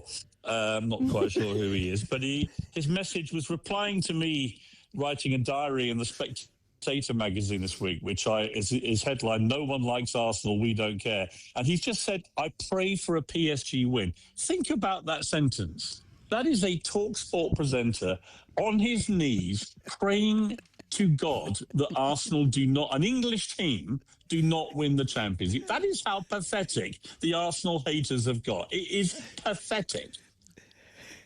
I want to ask you about that, Pierre, and I'm deadly serious, right? I'm deadly serious, right? I remember West Ham getting that Conference League final. Just about the whole country was behind them. Certainly Palace last week. Everybody was behind them. Why? What is it with Arsenal? I just cannot understand how any fan base that has me, Keir Starmer, Jeremy Corbyn, the president of Rwanda. You've answered that. And I haven't finished yet. And the late Osama bin Laden. Why that fan base would be so detested, I have no idea. No, you know what it is? It's we live in a country I like this about our country, but it's tall poppy syndrome, right? When we would.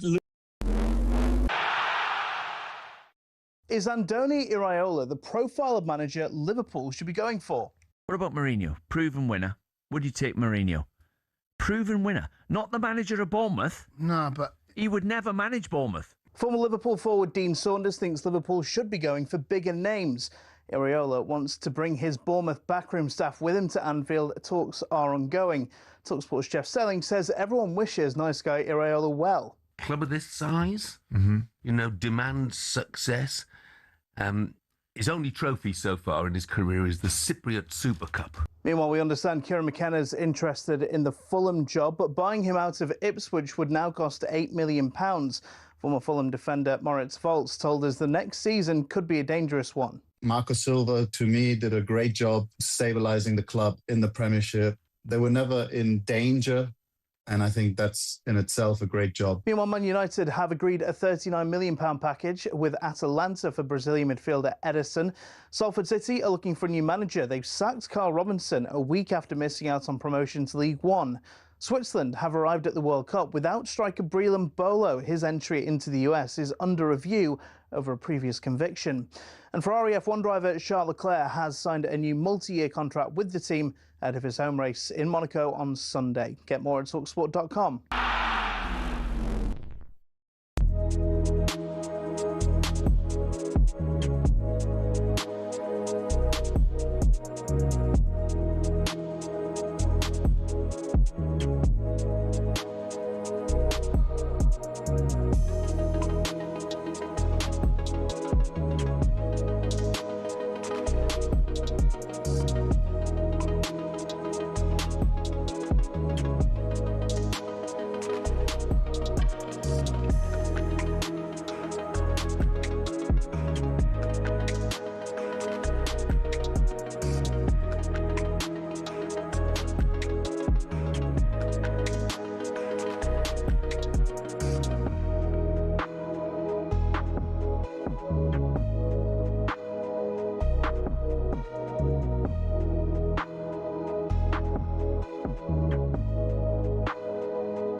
Well now, good morning everybody. Just gone 11:30 on this Wednesday morning. It's Jim White and it's Simon Jordan, and we are live in talkSPORT, live on your TV as well. So everywhere I go these days, people say I watch the show as well as listen to it, and that is fine by us. And I'm pretty darn sure you're going to be watching and listening right now, because 2 has become 3 in studio. We have been joined by top broadcaster, host of Uncensored, and super Arsenal fan Piers Morgan joins us live in studio.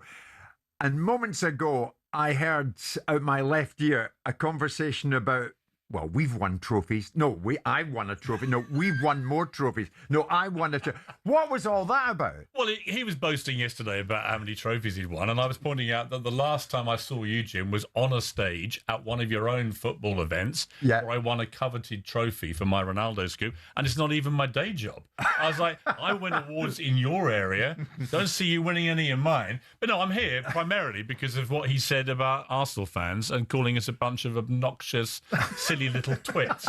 So I've come here to say, as Michael Corleone said famously in Godfather 2, I'm going to settle all family business. In this case, all Arsenal family business. Right, we're going to get to that. We're going to get to Arsenal. And I reckon this is going to be fireworks and we're going to enjoy this. You're more than meeting your match in here. Okay, then. In the next hour and a half. I'm glad you said more. Seriously, Piers, delighted. You and I had a chat in reception the other day and thought, this will be good. Let's do it. So we're doing it. We've never had this combination in studio before. I wonder why that is. I don't think... It's a bit baffling because, you know, on the one hand, you've got somebody who is genuinely a world authority on sport, and on the other, you've got Simon Jordan. It's important to let Piers have these moments, isn't it? Well, you've been on once back in 2022 when there was a disagreement, was there not, Simon? I remember we were speaking to Piers about the Cristiano Ronaldo interview, for which this man did win awards. Yeah, he won Sycophant of the Year for it, yeah. And you thought it was a bit too sycophantic for your liking. It was. What, the one when he left Man United? Yeah, you know. Don't be so shut up, you. We've had that conversation. It was I literally won a Scoop of the Year award for it at your event. No, the one you boast about. We've already had this conversation, right? What Piers is being disingenuous about is I allowed him to come on up front under the auspice of the fact he thought we'd get the biggest numbers, which he didn't. Right? Ironically, John Terry got those. Ironically. But in this situation, we discussed it, and we had this sort of Brian Clough moment where we sat down and we had a discussion about the differences, and Piers came round to the conclusion I was right in the first place. No, I didn't. Yeah. No, I didn't. He was completely wrong. But you know what I like about him? He did. I like the fact he challenges people. I like to do that in my game. He does it very well here. You both do. But I think that this is what actually broadcasters and journalists should be doing. You should challenge every guest, right? Doesn't matter who they are. Exactly. And I was getting a lot of praise for that interview. Everyone else loved it. Everyone else was saying it was a scoop of the year. Especially you. And along comes old party pooper who decides to tell me it's one of the worst things he's ever watched. Great. But actually, I thought, good. I like that. I like a bit of spicy challenge. That's why I've decided to come in for 90 minutes today. Yeah. I'd be surprised if he's still sitting here by the end of it. Probably fallen asleep by that time. But no, because eventually, it just intellectually, it'll get overwhelming. But, to your I'm here credit, to discuss anything. You are the getter of high-profile people that other individuals in this industry would find it well nigh impossible to get, like Ronaldo and many others, like Trump. We'll get to Trump. The dust has settled from Budapest. You were there. What are your reflections, Piers, on Arsenal falling short in Europe again? They almost got it. Yeah. I listened to what Simon said and to my astonishment, found myself nodding along because I thought you were very fair about it. You know what I thought? I was there. When we scored so quickly, my excitement was slightly tempered by the fact, is this going to be one of those terrible things where we're winning 1-0 for 3/4 of the match, then they score, then it's extra time, then it's penalties. And that's exactly what happened. And I had an even more foreboding sense in extra time when all our main penalty takers started being substituted. Yeah. And I turned to the guy I was sitting next to, I said, you know what, we're in trouble here. If this goes to penalties, we've lost Havertz, we've lost Odegaard, we've lost Saka, we've lost most of our main penalty takers. One of those defenders is going to be taking it. I thought we played, as you made the point, Simon, we played PSG the only way I felt we could play them to beat them.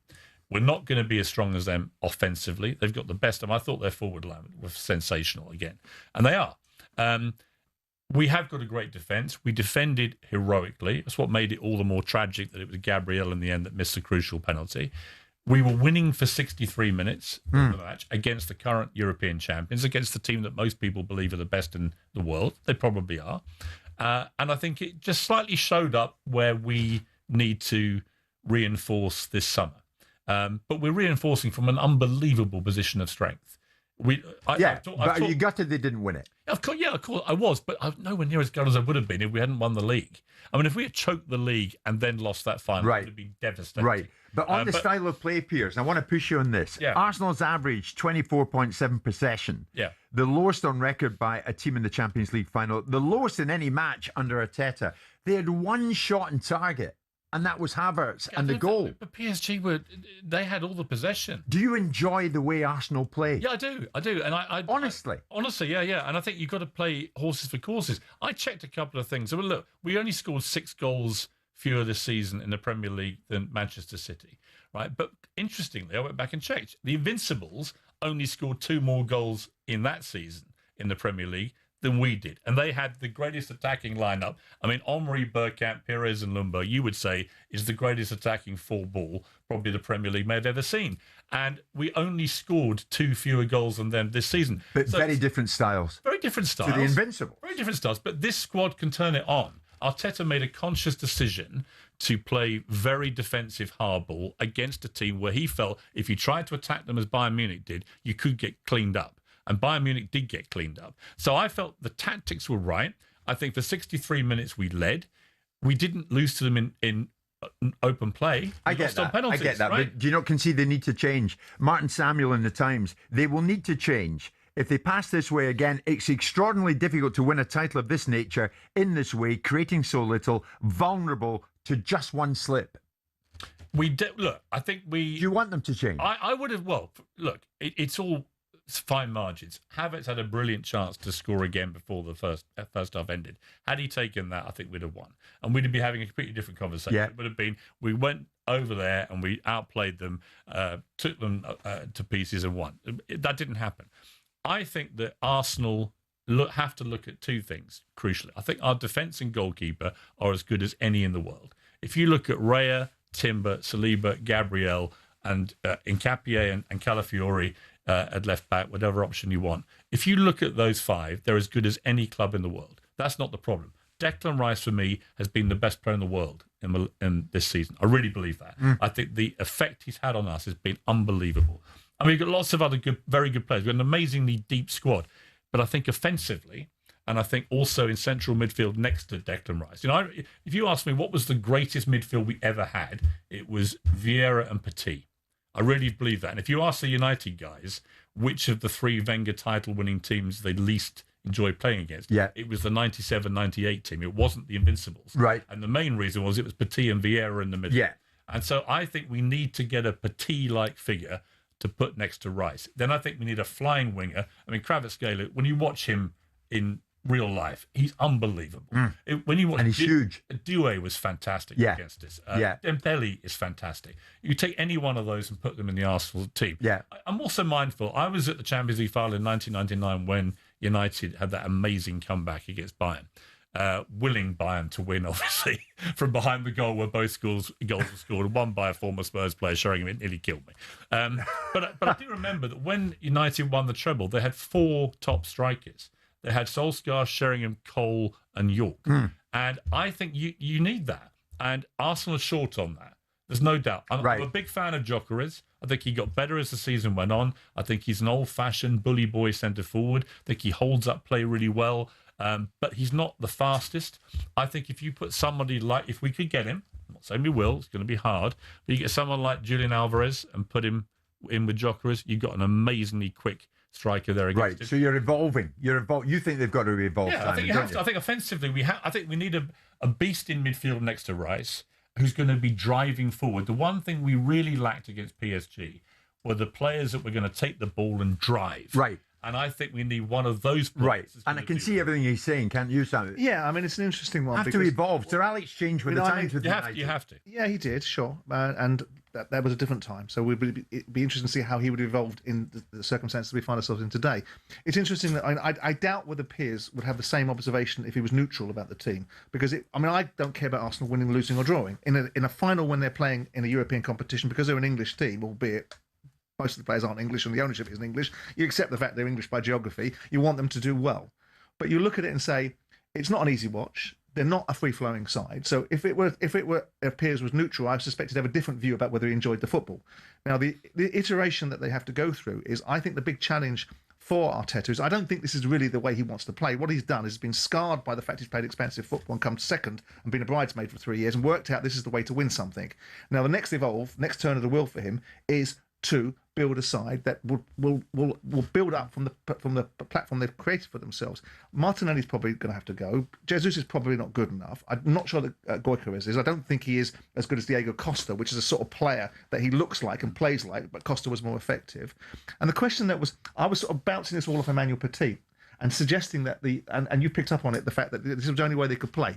He threw in the conversation about, well, when they took off, PSG took off their 3 best players, that opened the door for Arsenal to do something different. I agree with that. And I'm curious to see if you agreed with that. Yeah, I mean, look, my sons, who are massive Arsenal gooners and go home and away all the time, they were very disappointed at the end that we weren't more attacking when we had that chance. When they opened the door, when they took their offensive three off in particular, that was the moment. Yeah. But I think also the moment was probably immediately after we scored. Had we gone again, because when we played them in the semi-final last year, we had 3 great chances in the first 15 minutes. We didn't take any of them. Could have been very different if we'd taken 2 of those. So I do think we need a lethal finisher who's quick, a really quick lethal finisher. Yeah. And if we get one of those and we get a left-sided flying winger and we get a beast in midfield, I think defensively we're fine. I keep reading we need a new right back. It's like, really? We've got Jurien Timber, we've got Ben White, and we've got Christian Mosquera. Any of those would walk into most of the Premier League teams. You need them fit, though. You need them fit, and that's been an issue, obviously. Yeah. But if Timber had been fully fit and could have started, Sure. he would have handled Kvaratskhelia. And then you've got that moment when Dembele and Kvaratskhelia teamed up, which caused the penalty with Mosquera.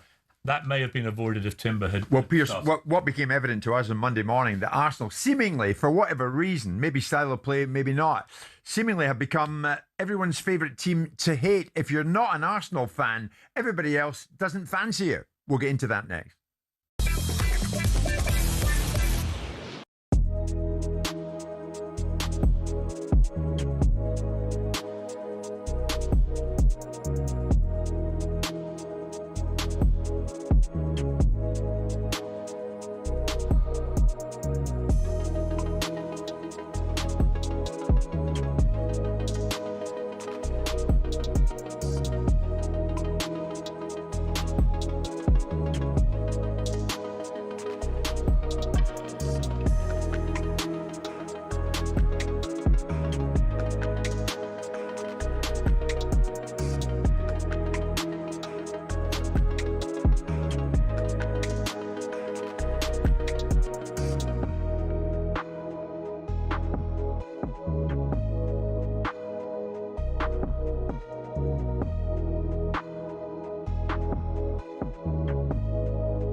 Didn't mean to offend, did not mean to upset.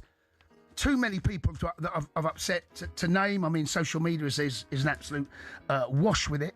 So, you know, it was only a little bit of fun. All right, that was all it was. It's people's lives here. It's I know, but they're football fans, right? They're football fans, yeah. But the way you done it, I thought was totally. Look, Gabby, listen. I got the tone. Me and Gabby, I spoke to Gabby earlier. It was crazy. It was too much. No. Listen, we got it wrong. Targeted abuse. Targeted. You make mistakes and you move on and you learn from it. All right. But you wouldn't let off. You had your foot on their neck. No, I understand that particular. I've been there. I know what it's like. And look. Okay, so I thought at the top of the show, the only right thing to do was to apologise and say sorry. Yes. To absolutely nobody. The double Champions League winners Chelsea can say what we want. Right, get your big boy pants on, you gooners. I've heard you whinging and cringing. Oh, he wore a top to work I didn't like. Oh, he celebrated a goal against our team. You lot moaning like 6 months old with nappy rash. Absolute wet wipes. The lot of yous, absolute wet wipes. Wow. Oh, he wore a PSG top. Oh, he jumped around. Do you know what? If it happened again tomorrow, I would do it again tomorrow. Wow. Up the Chelsea. Here we go.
It is Wednesday morning.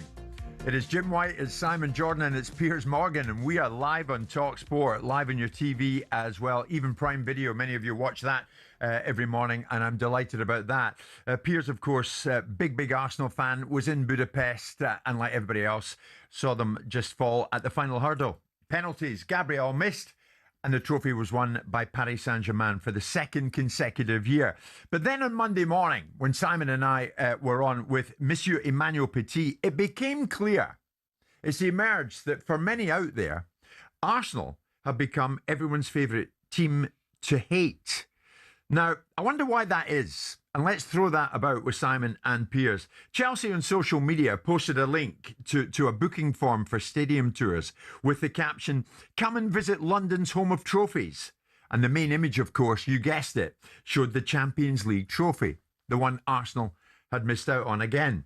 Not long after the Gabriel penalty miss, Haaland posted a picture on social media. It just showed Erling Haaland and him with a few of his pals grinning to camera. Spurs striker Richarlison, he had a cheek, did he not? But he shared a video of a child laughing on his Instagram story. On and on it goes. Crystal Palace shared a graphic reading European champions within minutes of full time, having won the Conference League just days before. Pierce, why is it? Everybody wants to have a swipe at Arsenal, it seems. Arsene Wenger had a great phrase for this once when he said, everyone thinks they have the prettiest wife at home. And the truth about Chelsea and Tottenham is that they have, in terms of football terms, they have the ugliest wives at home because they've both had absolutely appalling seasons. The idea that anyone from Tottenham, who have come 17th for the second consecutive season, narrowly avoiding by the skin of their ugly teeth relegation, the idea that they're taking any attempt to mock Arsenal fans after we've won the league and been the second best team in Europe, no thank you. Yeah. The idea that Chelsea, who've spent £1 billion on players, and yet none of them would make Arsenal's bench, right? And they came 10th, and the only European football anyone connected with Chelsea will play next season will be on a beach in Marbella. The idea that they are taking the high moral ground with us is equally absurd. So why is there negativity towards Arsenal? Well, let me just finish my point. Part I would like to see a channels? period of dignified silence from some of those clubs. Just silence. Just quietly, just go away, think about what's happened with your clubs and worry about yourselves. Why are we hated? Because we're winning. And the truth about this country, which I like about this country, as opposed to many other countries, we have a tall poppy syndrome. When someone gets a little bit too big for their boots, and my grandmother used to always remind me that one day you're the cock of the walk, the next you're a feather duster. Simon, you should be aware of that phrase. And the feeling being, if you get too big for your boots, then life has a way of kicking you in the nuts when you least want it to. Yeah. And I just think this tall poppy syndrome has a helpful thing. And when people get a bit too big for their boots in the UK, we have a way of just pricking the balloon a bit. And it's probably quite healthy for everyone's egos. Is it healthy, Simon? I don't know. I'm not sure that's right. I think there's an element about it, but I think there's a cultural situation in this country. I love my country too, but I also think there's a propensity for a lot of green envy about the way people operate, and there's a desire to build people up so you can whittle them down. People are much more comfortable with that. So it's not quite the same thing. And I don't see it the way Piers sees it. I think what we've got now is a digital scenario where, like, for example, yesterday he posts a tweet about something to do with me because he's piggybacked off the fact we've mentioned about Arsenal fans. You call me a splinter group of an obnoxious bunch of little twits. Which has resonance. So I respond. Which is resonance, right? And so he gets, and he'll be looking at that because he likes his little digital numbers. No, I keep an eye on what you're he'll look at his 800 followers, and I post a bit about. I have nearly 9 million followers. Which is, I think last time I checked. No, his 800 followers. About 8 million more than you. His 800 likes that he gets from his little digital tweet, and I'll post the fact. I wouldn't get into following. No, of course you really will get what they call penis envy. Because it's desperately important. It's desperately important for you to have it, Piers. So I know that, but I was making a point because I know how important it is to you and how digital worlds resonate with you. You post a little tweet making an observation about something I've said and get 800 likes. I post a tweet about you coming and sniffing the chair with Martin Keown being here, and I get 8,000 likes. So we talk about how we interact. But the digital world and the engagement and the banter, this is not hate. This is parody and banter and engagement and footprints and creating reactions. We saw a couple of years ago, I mentioned it the other day, where Man United talked about digital engagements and talking about following the trend of what their fans want to hear, and then bringing players out to say these things, to be able to create the traction. Yeah, but you regularly say you hate these, quotes, little twerps on Arsenal Fan TV.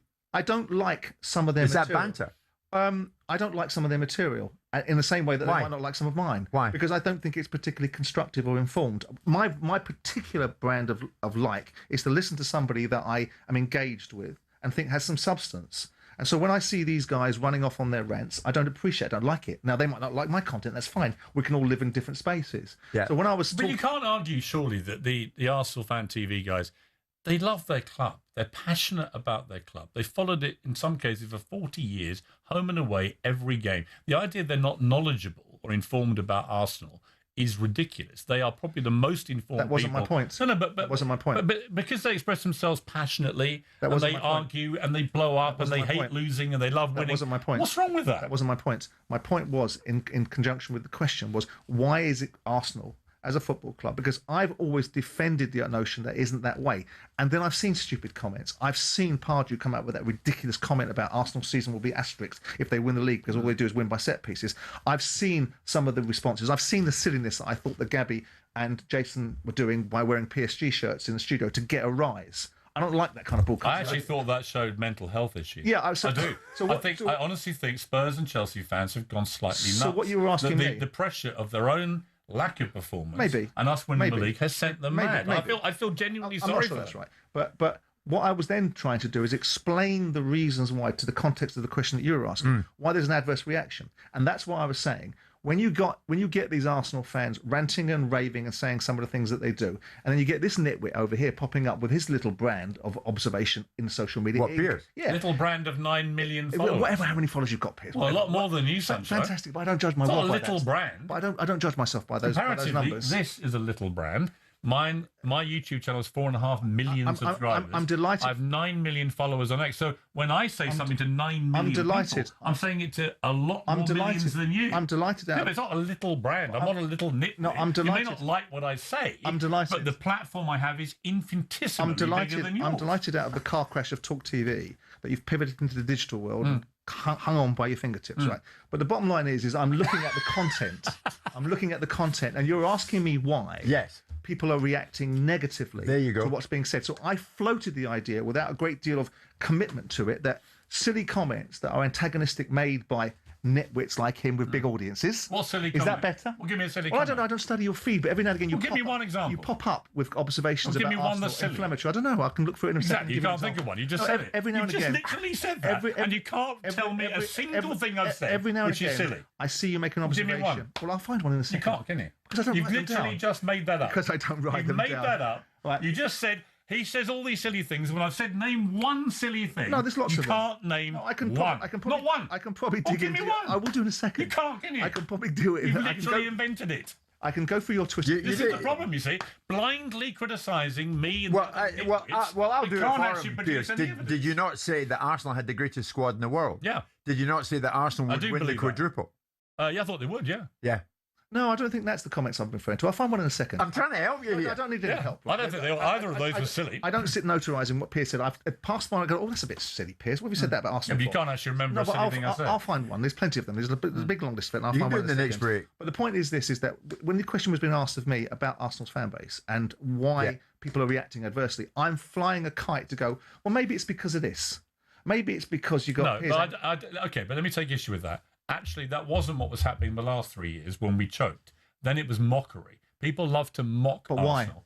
They love to mock us because we'd had because we'd had 20 years of failure. Then we choked 3 times on the bounce. Well, let me finish. Liverpool had 30 years. Hang on, Liverpool didn't win the Premier League for 30 years, but they didn't have the same ridicule. So why would people go after Arsenal? I think whenever you win, Manchester United fans will know this, City fans will know, when you win, you attract a lot of hatred from losers. It is a natural psychological condition. But Liverpool the people spent who have decades winning. lost and been humiliated and shamed or relegated have to find a vehicle for their but that's wonderful. intensity of their feelings. why doesn't and it may as well be to hate the champions. But why doesn't it visit... I love being hated. Who cares? Bring it on. Okay, fantastic. What I will do is Well, I'm Liverpool, about to announce that we're going to the 12 noon bulletin, Simon. The Well, other you can side sign of and find that. some silly things I've said. What I want to know is, had Arsenal won on penalties in Budapest, would Mr. Piers Morgan have ended up on the pitch like he did at Selhurst Park? We'll get to that. Not if he was the owner, no. It's 12. Absolutely not. It's 12 Been out in the bloody stadium. The 12 noon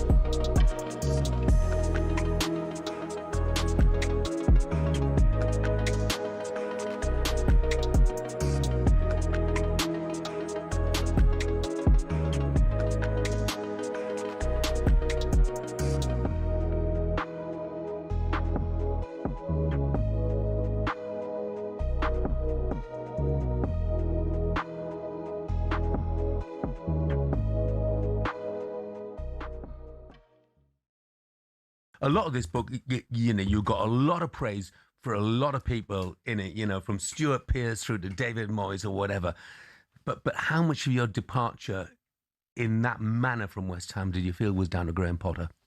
I think it was a lot down to him. Obviously, he didn't really know me as a person, didn't really know me as a player, other than what he saw me playing. But I felt like the conversations that I was having with him was like, he's got nothing to do with me, he's got to do with the chairman, and the chairman would be like, it's the manager.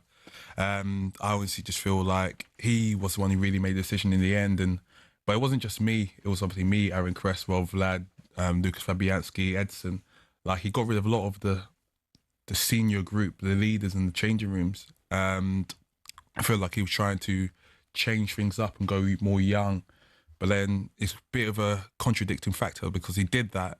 And then within 3 weeks, he was going, we've got the leaders in the changing room. Mm-hmm. When it's his decision to get rid of him. So it made no sense to me. I think, Michael, I mean, I'm looking at this, mate, and one of the quotes you said in the podcast was, I had resentment against the club. I hated them. Nothing to do with the fans, just the ownership. The only way they could feel my pain, was to be relegated. Now, do you think, the question I would ask you is, do you think it was a personal attack? Did it feel personal? Or, as you say in the book, humans, not robots, do you think it's an overriding thing where players in general, their feelings aren't taken into account? I think it's players in general. It's something I've always said in my career. It's not like as much as... talkSPORT Sports Update, powered by the Nissan van range. Scoring a winning hat-trick of performance, payload and price. Search Nissan vans or head to your local Nissan van centre. I'm Ben Fletcher. Good afternoon. talkSPORT understands Celtic are prepared to make Robbie Keane their new manager. That's if Martin O'Neill doesn't fancy another year in the dugout. Our chief football correspondent is Alex Crook. I think if he does have the energy, then he will carry on as manager. I think that would be Celtic's preferred option, but if he decides he doesn't want that, then that's where Robbie Keane, I think, comes into play. To southwest London, where Fulham are contemplating whether they've got £8 million down the back of the sofa to spend on a new manager. That's how much it'll set them back to free Kieran McKenna from his Ipswich contract. We understand McKenna is interested, though. Thomas Frank and Liam Rosenior are the other two options to replace Marco Silva, who's off to Benfica. Liverpool are in talks with Bournemouth over nabbing Andoni Iraola's backroom staff. The Spaniard has agreed a 2-year deal following Arne Slot's sacking. The Telegraph's Dom King is surprised with all this talk of Liverpool needing to play a certain way and reckons the only important thing is to win. There are different ways to doing it. It hasn't got to be like, passing out from the back and running like 100 million miles an hour. If you're winning and it's exciting, you can do it in any kind of way. Elsewhere, Rasmus Højlund has left Manchester United to join Napoli permanently. Napoli's obligation to buy was triggered after they reached the Champions League. Højlund scored 16 in 44 in Serie A to help them do that. And ahead of Saturday's Epsom Derby, trainer Aidan O'Brien has declared 4 horses. He's going for a 4th straight win and a record-extending 12th victory. The race is on Saturday afternoon, live on talkSPORT. talkSPORT News. Police say 11 officers were hurt during clashes in Southampton last night, and a Royal Navy helicopter has crashed in Devon. More from Emma at 5:30. talkSPORT weather with QuickFit, where we've got a wider range of premium tyres than Britain has rainy days. Visit your local centre or book at quickfit.com today. A band of rain moving eastwards, heavy rain with a chance of hail in northern areas.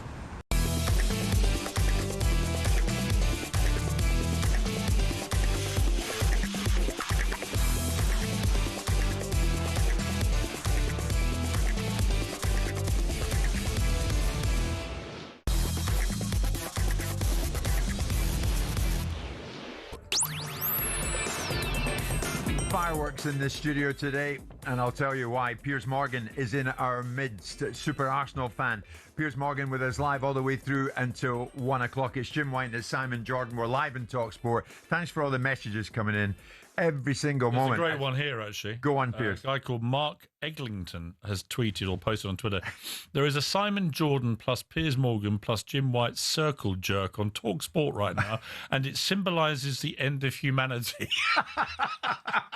He's not far wrong, is it? Careful explaining what circle jerking is. We're going to get to the World Cup shortly in conversation with Piers. In the end, over in the USA, will football take centre stage, or is this going to be the most politicised tournament ever? We'll get to that. At the moment, we're still on Arsenal. Arsenal getting so close, but missing out on the Champions League trophy in Budapest on Saturday night. Now, Pierce, when I think in recent times of the hysteria around Arsenal and the sheer jubilation when they did manage to do it and win the Premier League trophy, and they won it at Simon's Old Football Stadium at Selhurst Park, of course, at the home of Crystal Palace. If you had won in Budapest, would you have gone on the pitch and celebrated with the players like you did at Selhurst Park? I'd have gone full John Terry kit with the extra word, and I'd have gone full Salt Bay if I could get my hands on my trophy, yes.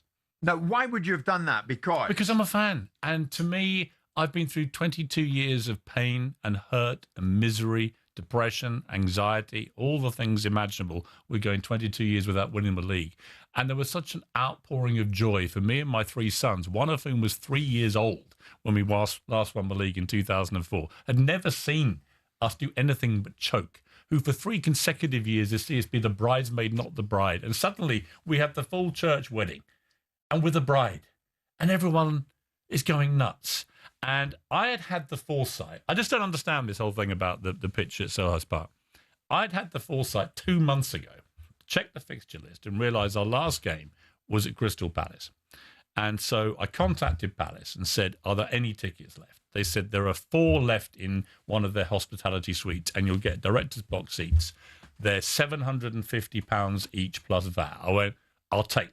I said to my sons, this might be the biggest waste of money I've ever committed to following Arsenal, because it might be all over and then we might have lost. Those tickets include pitch access. Well, so I'm coming to that. So then the Crystal Palace officials were incredibly kind to us. Well, no, they then invited me and my 3 sons up to the chairman's lounge. All right. Where I got to meet Stan Kroenke and Josh Kroenke and all these guys. We had a lovely time. Everybody in the lounge then got given a wristband, which was to go down to the side of the pitch where the trophy presentation was going on, in the corner of the ground. You're getting closer to the pitch, much closer, but closer to. Yeah, but in an area where there was an inside roped-off area for the players and their families. I was the other side of that, with about 100 people, and then there were about 3,000 gooners in the corner who'd also had the foresight to buy tickets to this away game. So how did you end up on the pitch? Many hadn't bothered. With Declan Rice's medal around your neck? Because actually Declan Rice, people won't like this. He ran over and put his winner's medal over my neck and said, we did it, mate. Now, if there is an Arsenal fan alive who, given the chance of being there in that moment and having Declan Rice, our talisman, running over and sticking his winner's medal on your head, I think they are being disingenuous. He thrust you into the limelight. Exactly. Well, I get it now. It actually got worse because yesterday Kai Havertz posted on his Instagram to his millions of followers a carousel of pictures from the day. And one of the pictures is me with Calafiori. And that picture was taken by Kai Havertz with his Kodak camera. Right. Now, I'm not saying he invaded my privacy in that moment. Right. But I'm just saying that when Kai Havertz, one of our superstar players, wanted to commemorate the event to immortality on his Instagram carousel. He wanted you in it. He wanted me in it, but not even himself. But normal-minded Arsenal fans who, like you, are there any, support the club week in, week out, home and away, would love the opportunity. Of course. To do what you did. Of course. And you only managed to do that because of your celebrity status. Yes. And why is it back in 2022, the World Cup in Qatar, and you know where I'm going, Salt Bay, celebrity chef, cook, whatever he is, on the World Cup pitch, and you said at the time, Salt Bay on the World Cup pitch, lifting the trophy and celebrating with the players and their families, absolute cringe. And yet I didn't say that. It's completely yes, untrue. you did. No, I'm a friend of Salt Bay. I never said that. You tweeted that. You tweeted it. I've been friends of his for years. In 2022. Those tweets. That's not me. Someone's made that up. Absolutely. Absolutely not. Absolute cringe. Not me. That's been verified as you. What?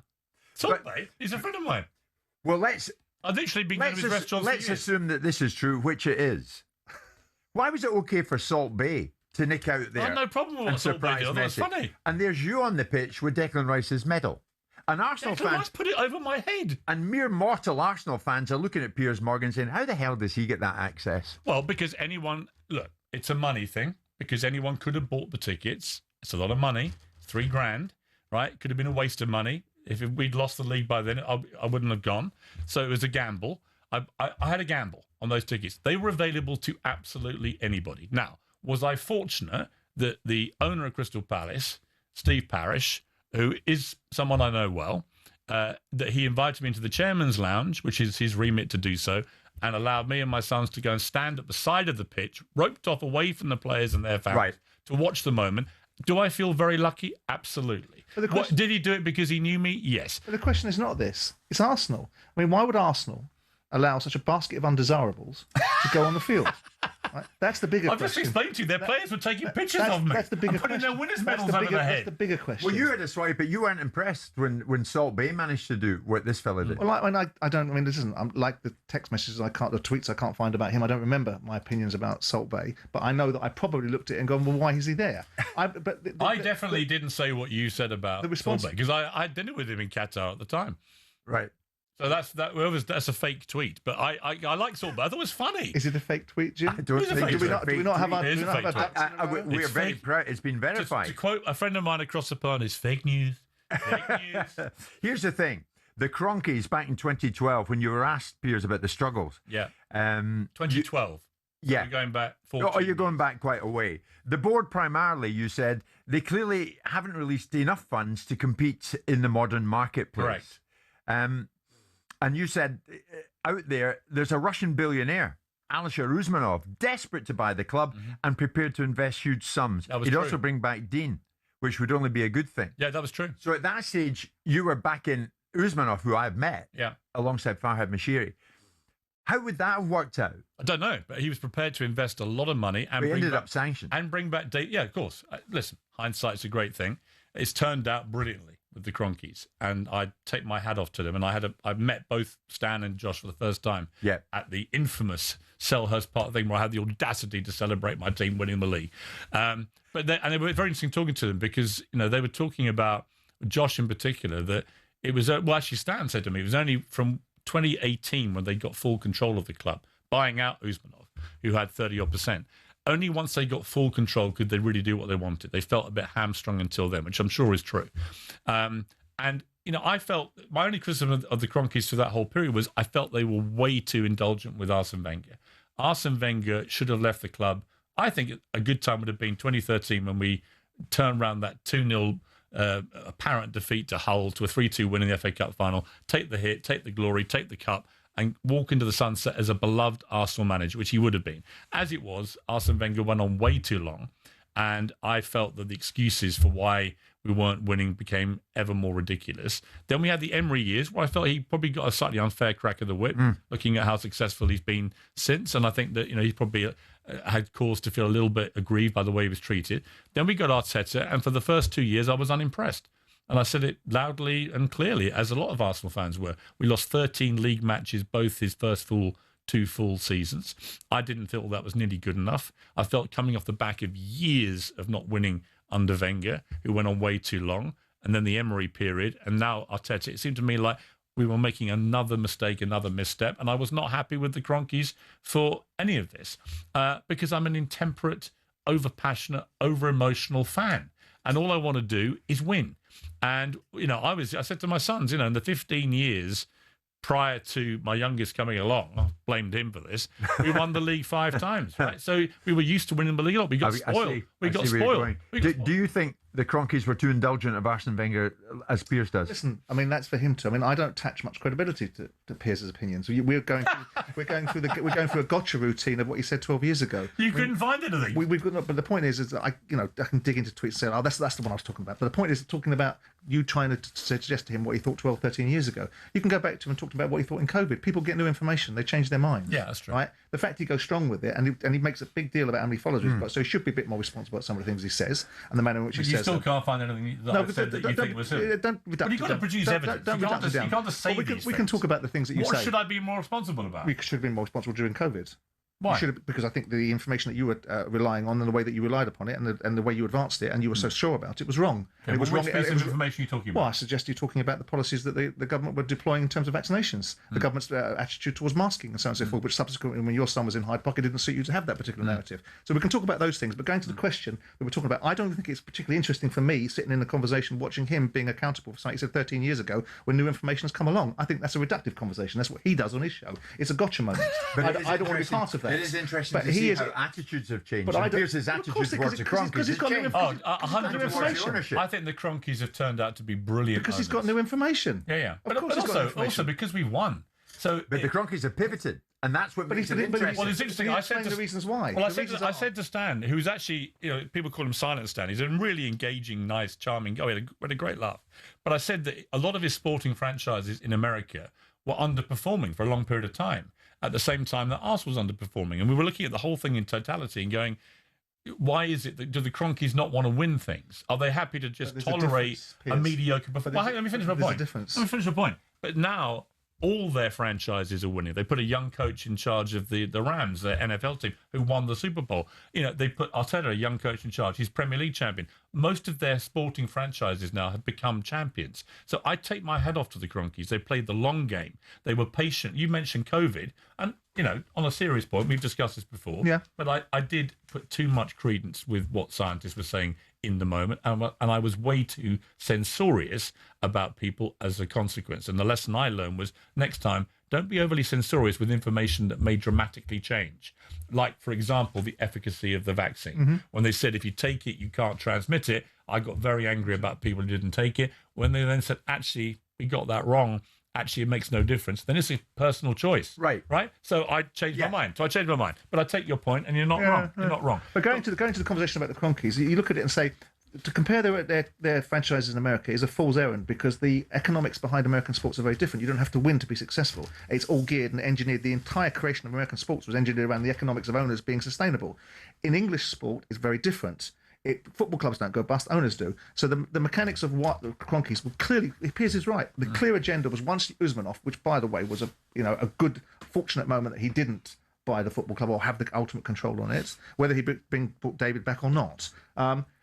The ownership control, and also I suspect post-COVID, and I always felt that they had this sort of arm's length subsidiary of an American business mentality because English football was so challenging. Yeah. The fella comes in from Spotify, talks about buying it off them for £2.25 billion. The landscape changes, and all of a sudden you see the opportunity, and they've done brilliantly well. I described the same thing. I said, here's a billionaire that seems to be comfortable with mediocrity. Yeah. There's juxtapose. How do you have a billionaire on one the point hand? I was going to make actually about the COVID was that I thought Josh Kroenke made a very interesting point, which he then said publicly, but he was talking to me about it, which is that Mikel Arteta was the beneficiary of no fans being allowed in the stadiums, because at a time when we were really playing quite poorly, the fans would have got on his But you won back, the FA Cup that season. and it may have forced. But you won the FA Cup that season. Well, and the year after, and he was talking about the pressure. The pressure would have been potentially really difficult to deal with, but because the stands were empty, there was no fan pressure. And so Arteta was able to ride that into a better place. I don't think that's right. I think if you look at the Unai Emery period, it pivots into Arteta. He wins the FA Cup the first season. So I'll tell you what's right. We need to take a quick break. When we come back, we'll cast our attention towards... By the way, you promised me a great cup of tea. The World Cup. I'm not being And funny. we'll It's been get an Piers Morgan hour. a cup It's been of an tea. hour. We're live in talkSPORT with Selco, where the trade goes.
On the England front, then, what do you make of the squad, and are you optimistic from looking at the 26? I'm optimistic in terms of him maximising the potential to get to the latter stages, semi-finals, finals, possibly even winning.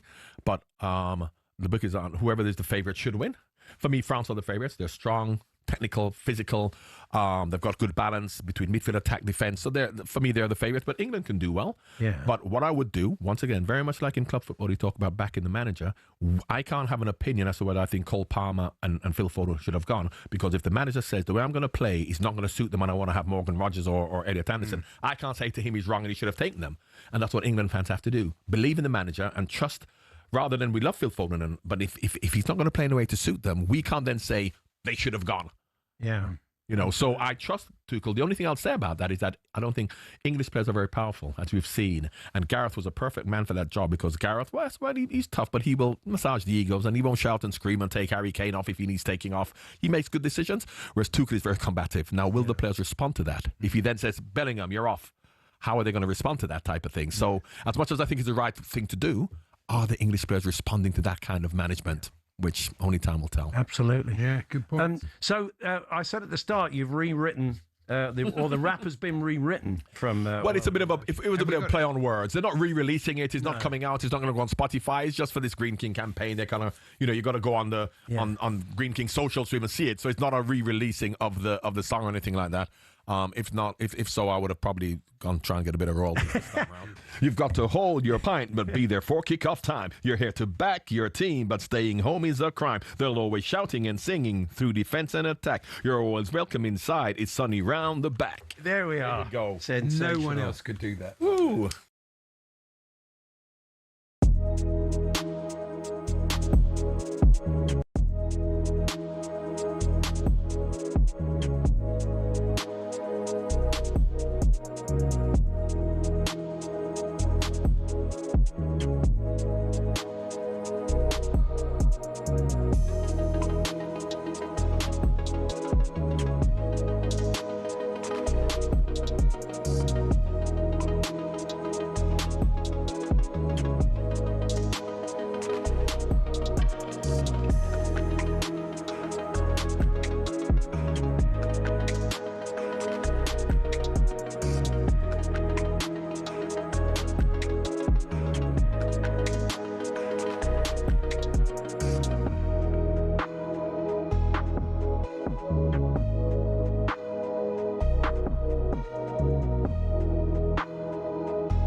Jim White, Simon Jordan, Piers Morgan. We are live on talkSPORT. Trio the world never knew it needed.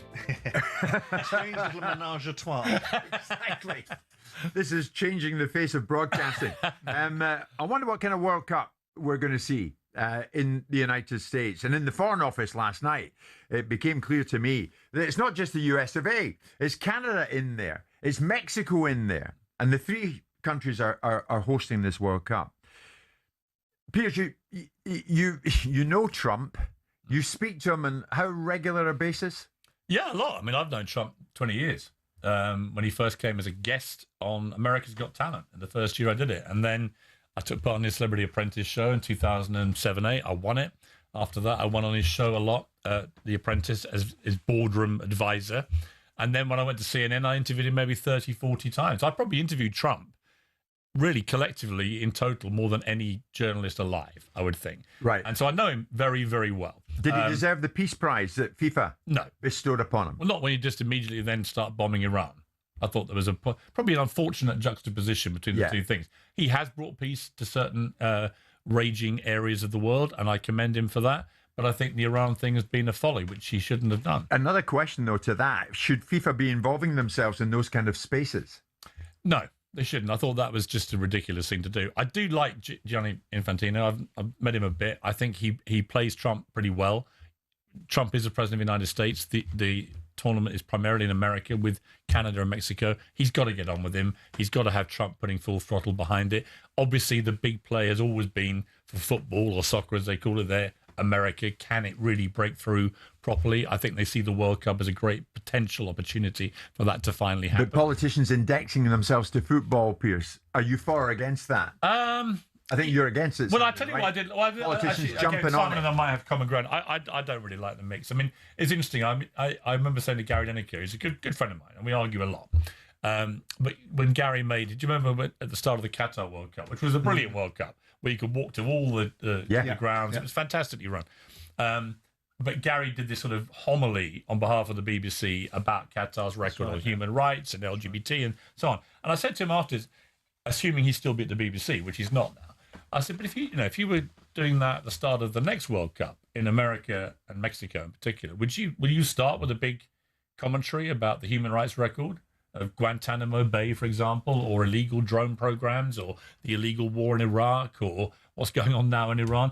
Of course they wouldn't. So I felt there was a double standard there. And one of the problems with immersing politics or virtue signalling into sport generally is that it always ends up with a grotesque double standard, where people want to do it about certain things, but they don't know. We're seeing a little bit now in the news with this young boy, Henry Novak, who got murdered, where when it was George Floyd in America, we had British politicians taking the knee over George Floyd. But here you have a very, very similar situation where due to the behaviour of appalling police work, we'll never know whether they could have helped save this boy's life, but they went out of their way not to. Yeah. And it was a disgraceful stain on the British police and on our country. But I haven't seen yet any politicians take the knee for Henry Novak, and I think it's a perfectly legitimate criticism. Why would you do it for something that happened in America? Yeah. You won't do it for something happened on our own doorstep. And of course, in the end, it's because virtue signalling is a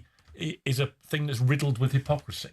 Yeah, with Iran participating in the World Cup, there's a bit of mixed messaging around Iran's participation at the tournament. Where do you think it'll end? I mean, well, I certainly think Iran. I mean, 2 months ago, Pierce, on Truth Social, the Iran national soccer team is welcome to the World Cup, but I really don't believe it's appropriate that they are there for their own life and safety. And now FIFA's had to confirm that the Iranians, the national team, has officially moved to the World Cup base camp from the US to Mexico.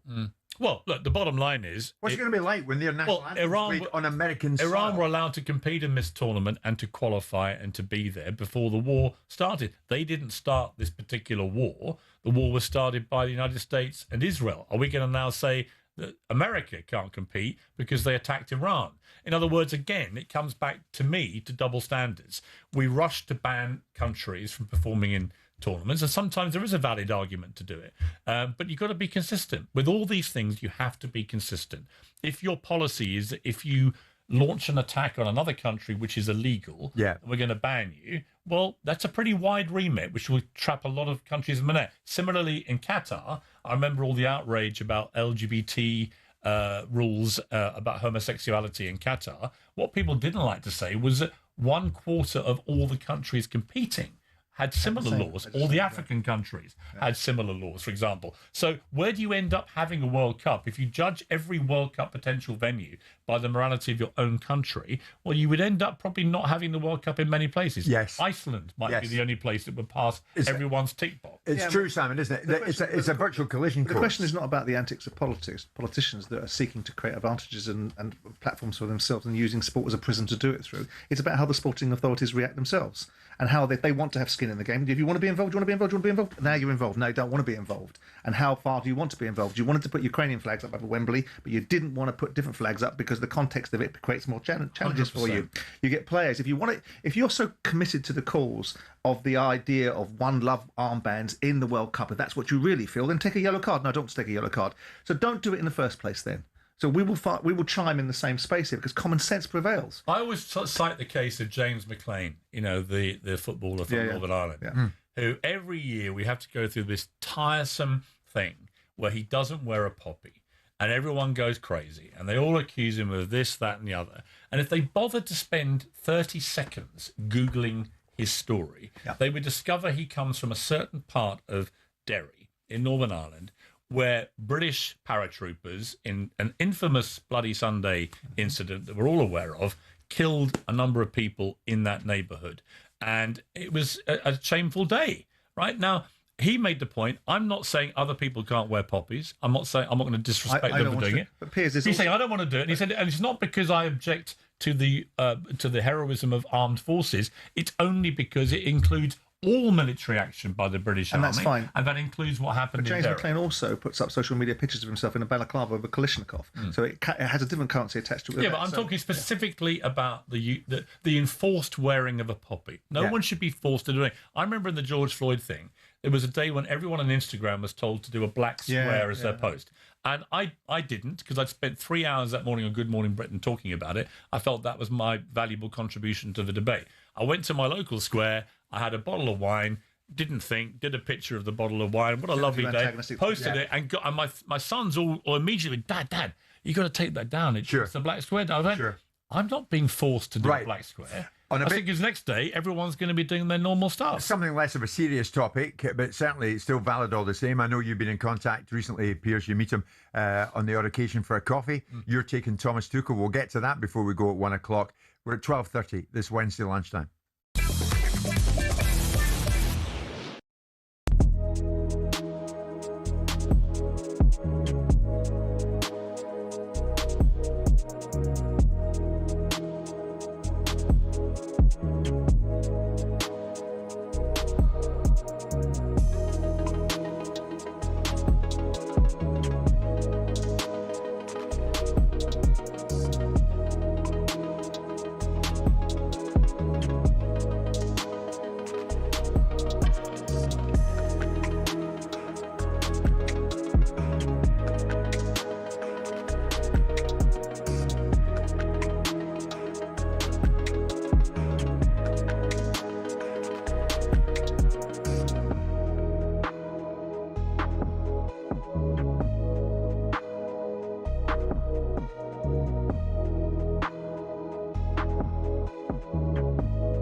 When you guys won it in 98, the double, did you evolve after that?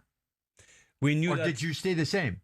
We wanted to play offensive football, because for me, I totally agree with you, Simon. I will probably add something, that for me is very important. You cannot play next season the same way because I think the pressure will be high, in the medias, but as well from the fans, even from the Arsenal fans. Everybody is very happy and very proud of winning the Premier League this season. But we are a little bit frustrated in terms of the way they play. So for me, the most important, except the fans and the press, is the players. Do you think the players are very happy to play the way they did? Even thinking that they were leading the score against Paris Saint-Germain, even thinking that Paris Saint-Germain is the best team in the world, that there is no shame to defend against this team because they are such good players, But do you think that Arsenal, the players, will be happy to do exactly the same thing next season? You have to enjoy what you're doing on the pitch. This is the best way of winning things. Yeah. If you don't do that, something's going to break, into the team. Would you have enjoyed playing like Arsenal play? This way? Yeah. If I won the Champions League, of course. But they didn't. They won the Premier League, so they have something in their mind thinking, we did what we had to do to win the Premier League. But are you happy the way you were? They will say, yeah, very proud of defending, but in the meantime, Arsenal is not this. Arsenal is something different. Yeah. So I'm pretty sure why, the criticisms you were talking about, here in England, it's the same in France about Arsenal. I was very, very annoyed last week about that because I keep hearing the same criticism, about Arsenal. Is Andoni Iraola the profile of manager Liverpool should be going for? What about Mourinho? Proven winner. Would you take Mourinho? Proven winner. Not the manager of Bournemouth. No, but he would never manage Bournemouth. Former Liverpool forward Dean Saunders thinks Liverpool should be going for bigger names. Iraola wants to bring his Bournemouth backroom staff with him to Anfield. Talks are ongoing. talkSPORT's Jeff Selling says everyone wishes nice guy Iraola well. Club of this size, you know, demands success. His only trophy so far in his career is the Cypriot Super Cup. Meanwhile, we understand Kieran McKenna's interested in the Fulham job, but buying him out of Ipswich would now cost £8 million. Former Fulham defender Moritz Volz told us the next season could be a dangerous one. Marco Silva, to me, did a great job stabilizing the club in the Premiership. They were never in danger, and I think that's in itself a great job. Meanwhile, Man United have agreed a £39 million package with Atalanta for Brazilian midfielder Ederson. Salford City are looking for a new manager. They've sacked Carl Robinson a week after missing out on promotion to League One. Switzerland have arrived at the World Cup without striker Breland Bolo. His entry into the US is under review over a previous conviction. And Ferrari F1 driver Charles Leclerc has signed a new multi-year contract with the team ahead of his home race in Monaco on Sunday. Get more at talksport.com.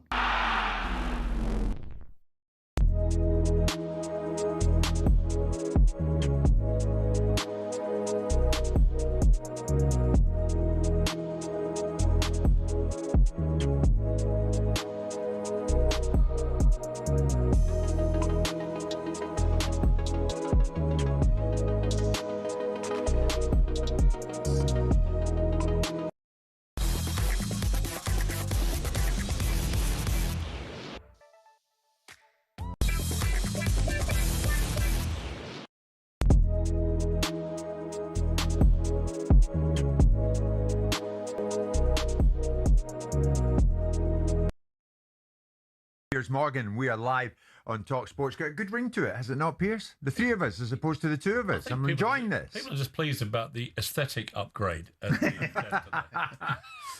Piers has been with us since about 11:30, and I'm delighted to say he's with us all the way through until 1 o'clock. And we are talking about things that very much will loom on the horizon, certainly regards the World Cup. Very keen to get your take on this, Piers. We spoke about this in recent times, and we also witnessed what can happen when players at a World Cup, such as in Qatar, are asked about events that don't just pertain to on the field topics. In other words, politically, they might get drawn into this topic or that topic. Is it right for journalists like ourselves, broadcast journalists, to put a player or a manager on the spot about a non-football related matter? Now, we saw this in recent months. We saw at the Winter Olympics, American athletes speaking out about their country. This was Hunter Hess when he was pushed about his own emotions representing the USA. It brings up mixed emotions to represent the U.S. right now, I think. It's a little hard. There's obviously a lot going on that I'm not the biggest fan of, and I think a lot of people aren't. If it aligns with my moral values, I feel like I'm representing it. Just because I'm wearing the flag doesn't mean I represent everything that's going on in the U.S. So yeah, I just kind of want to do it for my friends and my family and the people that support me getting here. So, Piers, I mean, sports stars being put on the spot, as Hess was, they ended up speaking about in that case, geopolitical issues. Are you pro that? Are you for them being asked questions? Well, I think journalists can ask any question they like. And I always say when I do interviews, I can ask, I want to be able to ask anything that I want. You don't have to answer. That guy didn't have to answer. I think he wanted to answer. He wanted to say that. It's an interesting line. You know, I interviewed Zinchenko, for example, who recently left Arsenal, but was obviously a Ukrainian player playing for Arsenal, about the war in Ukraine. Now, if I was going to interview Zinchenko about football, okay, and not mention the fact that his country, where all his family live, are at war, that would be very odd. So I do think it's like, again, horses for courses. I always believe journalists should be able to ask anything they want. It's not a gotcha until the person on the receiving end of the question decides to engage. If they don't want to answer, just don't answer. Yeah. I don't think you should be over politicized, but nor do I think that, you know, look, if there's an Iranian football team sitting there, are they going to avoid the fact their country's at war? Probably not. It's very true, Simon, isn't it? And it would be remiss of the journalist not to ask the captain of Iran. I guess so. Incidentally, I don't concur with this that. host nation Sure. started a But war. he's there to represent his country in a football tournament. And I fully understand. You guys are from the media, right? You're of the media. I'm in the media. I'm not of the media. You are media creations. That's where your careers have come from. So you believe inherently. What are you exactly? Well, I'm in the media now. I'm not of the media. What? I'm a different animal. I come That's a load you of guys, disingenuous it's not- crap. I'll- You are exactly I'll explain to you the reasons why I make that observation, because I don't believe that journalists have the absolute right to ask every single question. I don't believe when a footballer is over there, a young, unprepared, informed sports star is being put on a position of being asking questions that have nothing to do with the primary reasons that he's there, that there's any material advantage to anybody but the journalist being able to create a headline for himself and his newspaper. That's their job. And I think, well, that's why we differ. So I look at it and go from a journalistic point of view. I don't When you interviewed me, that's exactly what you did to me. No, I ask you questions about things that you've said because you're prepared. So man. different when you do it. No. In the context of a conversation, You're not doing it as a media person. You're of the media, but not the media. When you're a footballer away on international duty, two things. First of all, I think the players themselves should be prepared to accept that their primary reason for being there is to represent their country, and they perhaps should keep their opinions to themselves. So I agree with you. The players can answer the question. They don't have to answer. They do. They don't have to answer. But then you ask me the question: do I think that journalists dressing it up as anything other than creating an outcome for themselves is a good thing? No, I don't. I don't agree with that. But you're a journalist. Well, when you interview people, you're seeking headlines. You're seeking I'm lively response. Otherwise, why would you do it? You did a podcast. I went on there. By the way, I loved it. Well, let me answer your question. There's no difference between me and you. I'm seeking insight from those that I think that are worthy of gaining insight from. So are we. I don't think exactly what we're doing. I don't think a 23-year-old kid that can barely find his backside is going to give us any particular insight besides a headline. And that's why I differ from you guys. I understand your position. I understand the reasons why you believe it's important. I look at it and go, I think it's like sticking fish in a barrel. I think it's disingenuous. You're trying to create headlines. You're going to get no insight. Well, you wouldn't have that view because that's your backdrop. Agree with it. No, that's fine. And you don't have to. I'm not asking you. I'm not trying to convince you. I don't have your view because I don't agree with it. You don't have to. And your desperate attempt to try and categorise yourself as something different to Jim and I is ludicrous. I think there is a difference, and then you don't have to concur with that. What's the difference? Well, I think you guys are products of the media. I've landed in the media, and I do it for different reasons than you do. I do it because I enjoy it. I do it because I like to inform people. So do I. Based upon experiential stuff. So do I. You haven't gone to war. I've owned a football club. I don't speak about things. When did you go to war? I didn't say I did, so I don't talk about it. What's that got to do with it? Because I'm not trying to create a soundbite out of someone else's endeavours. What's the war got to do with it? Because I'm not opining on things or giving the reason. You ask me why I'm in the media. I'm answering the question about why I'm in the media is because I enjoy. Did you play Premier League football? No, but I owned a Premier League football club. Okay. Did you box professionally? So here's the question: Did you box professionally? Do I try to impose? Did you box professionally? Hang on, Piers. Let me answer. Let me answer the question. Your comparison is ludicrous. Rather than knock about routine, let me answer the question the way I want to answer it. I can't talk about war because I didn't go to war, but you apparently talk about Premier League football. I'm not. Even though you never played Premier League football. I don't talk about Premier League football as the guise of a manager or a player. I talk about it as an owner. So I give an owner's perspective. The reasons why I have any effect in the media and the space that I'm in is because I give a different perspective. So I don't sit here discussing. I will never go to war with Martin Keown or Emmanuel Petit on tactics or how managers set teams up because it's not my area of expertise, so I steer away from it. So that's the reasons why. Never talked about tactics? Not really, no. Go find where I have. Really? Absolutely. It's not my strength. Why would I? I have no expertise in that area. Like you have no expertise in a raft of areas. You choose to get into those subjects. That's up to you. But you're asking me about my opinion. I've never believed you have to have actually done something to be an expert. Some of the best commentators in the history of sport did not play it. But I think there is more substance and expertise if you have a degree of understanding. Now, I of course haven't kicked a football at an international level or a professional level, so I have a degree of view on it. But I don't superimpose my view over someone that's a real expert. So if I'm sitting there with Keown, I'll dispute the fact that Keown has a bias towards Arsenal. I'll dispute the achievements of the ownership models. But I won't sit there going, well, I'll tell you what, Martin, I think they should put that player in that position and that player in that position. You'll never hear me do that. But you do accept, though, Simon, that when the World Cup comes along, inevitably, there will be moments where journalists will push a player about a geopolitical issue because it is relevant. No, you're not asking that question. You're asking about the validity of whether you should be able to do it in the first place, whether I agree with that, and I don't. And you can hold your views. I'm not trying to convince you of my view. I'm telling you my view is this. What should a journalist do at a World Cup then? I think they should be asking football-related questions because it's a football-related tournament.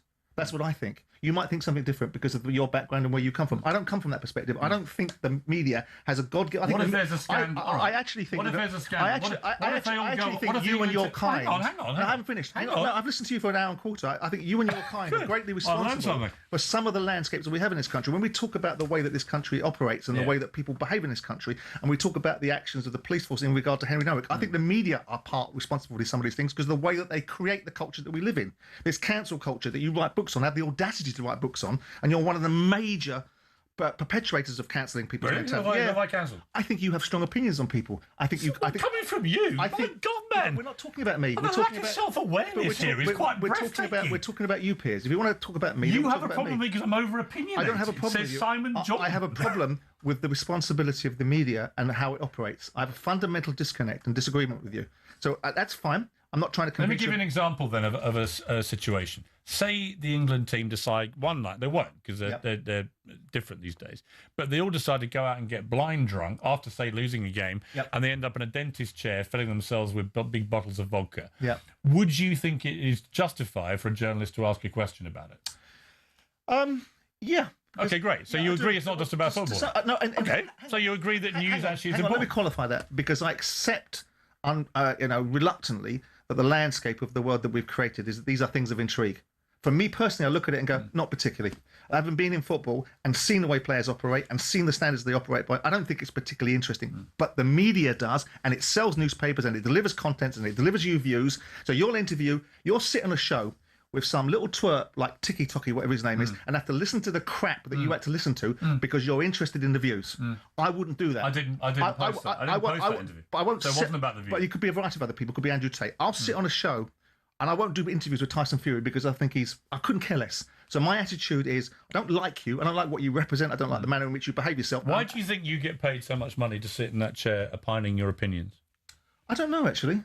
I think sometimes it cuts through. It's because, and you may not be aware of this, but you seem to be one of the most opinionated men in. I think I can stand it up. The British media. I think I can stand up. Okay. I say. So you think because your opinions are more valid than anybody else's? No, I don't. That. No, I don't. I get that. That's you saying. But let's not pretend you're not paid big bucks to express strident opinions all day long. But that's a different. As I am. That's a different thing. We are the same. You're comparing apples and oranges. And our job, Simon, as you know, is to get your opinion. My job is to get your opinion. My job in this instance is to get Pierce's and that's opinion. Fine, but you're asking my opinion about what I think of the media. Back in and then you're not liking the 2019, observation. But you are the media.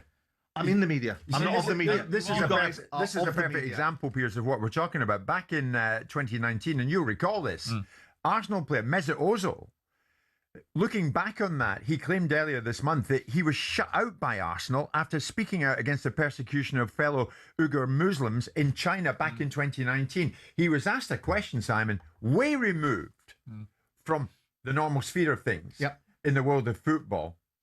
And his claim now today is it landed him in so much trouble that he parted company. That wasn't why he left. He left because he left because he gave up putting 100% into it and was happy to sit on the bench for months on end. I think that's a convenient. Yeah, I think it's a convenient excuse. Yeah.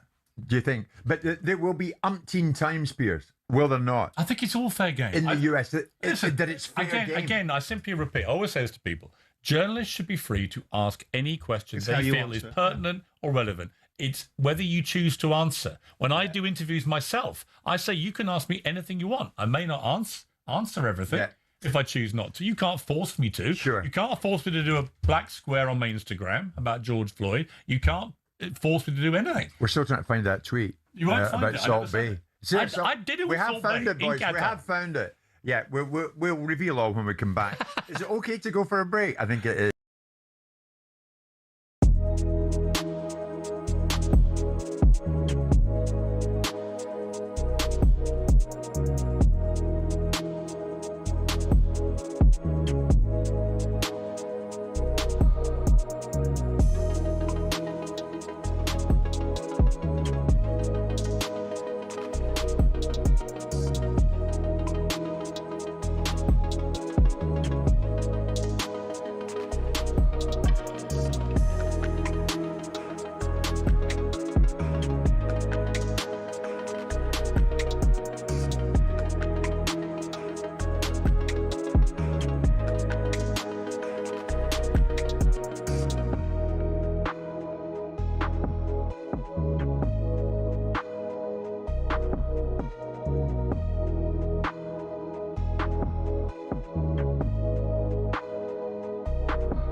We've never had this combination in studio before. I wonder why that is.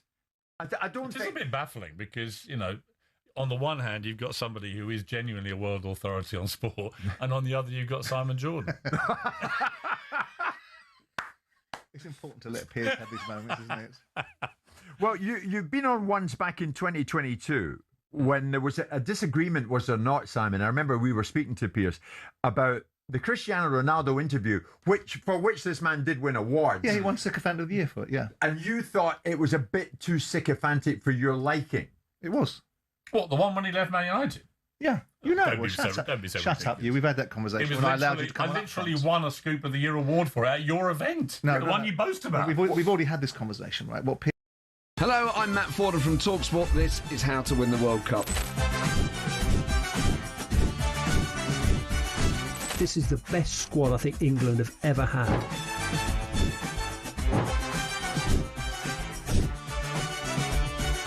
He used to love America, now he doesn't. It's very sad. It was so important to succeed because of all the pressure we received. Don't jump for this one, I'm going to knock his head off. Warning, this podcast does not guarantee England will actually win anything.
Well, this has been lively, and we knew it would be, and it's been thoroughly enjoyable.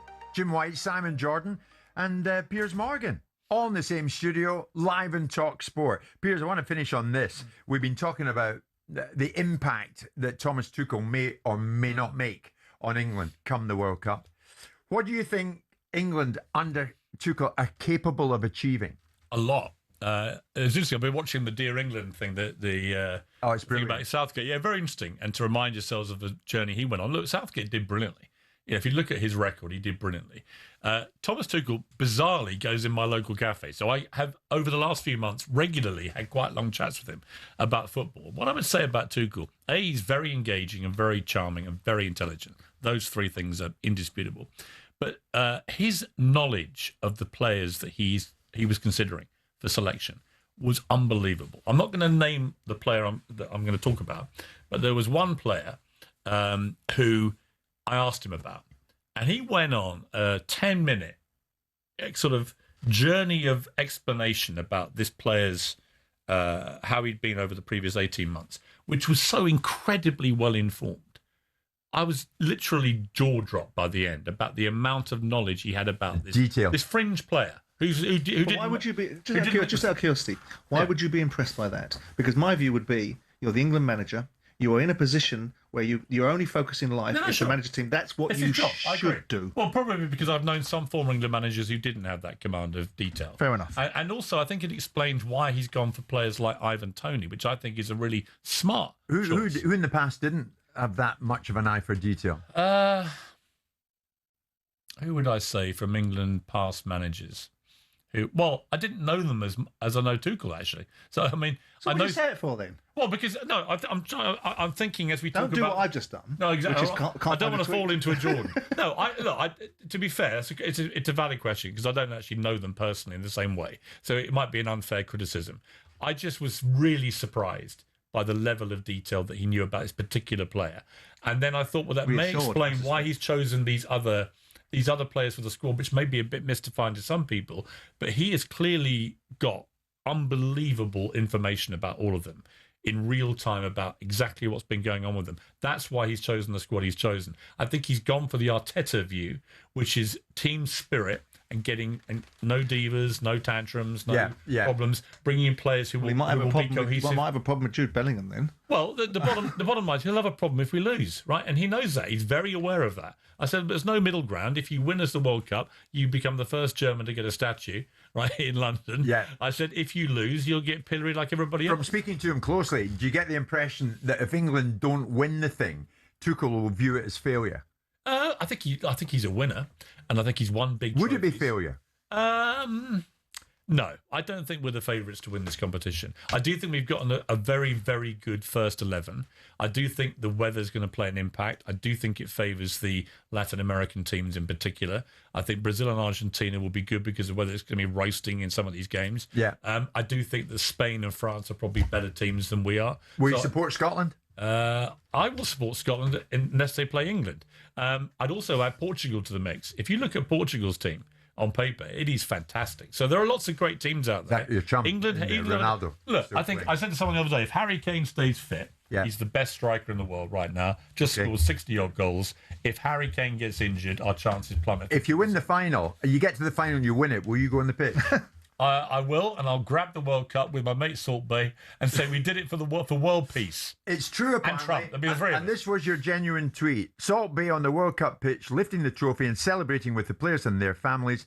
Absolute cringe. No, I never said it. You've got that not from the actual tweet. That's AI. Absolute cringe. That's AI. Producer Luke, who's telling- a 5-time SJA winner, is holding the tweet Well, as an SJ winner myself for Scoop of the Year for my Ronaldo interview, which you didn't like but everybody else loved, I can tell you I had dinner with Salt Bay in the Qatar World Cup and wouldn't have said that. So this is where AI is a problem because AI will sometimes base itself on fake tweets. And no one in your team has been able to find the original tweet. I don't delete tweets, so where is it? Where is it, Jim White? I'm afraid it's original.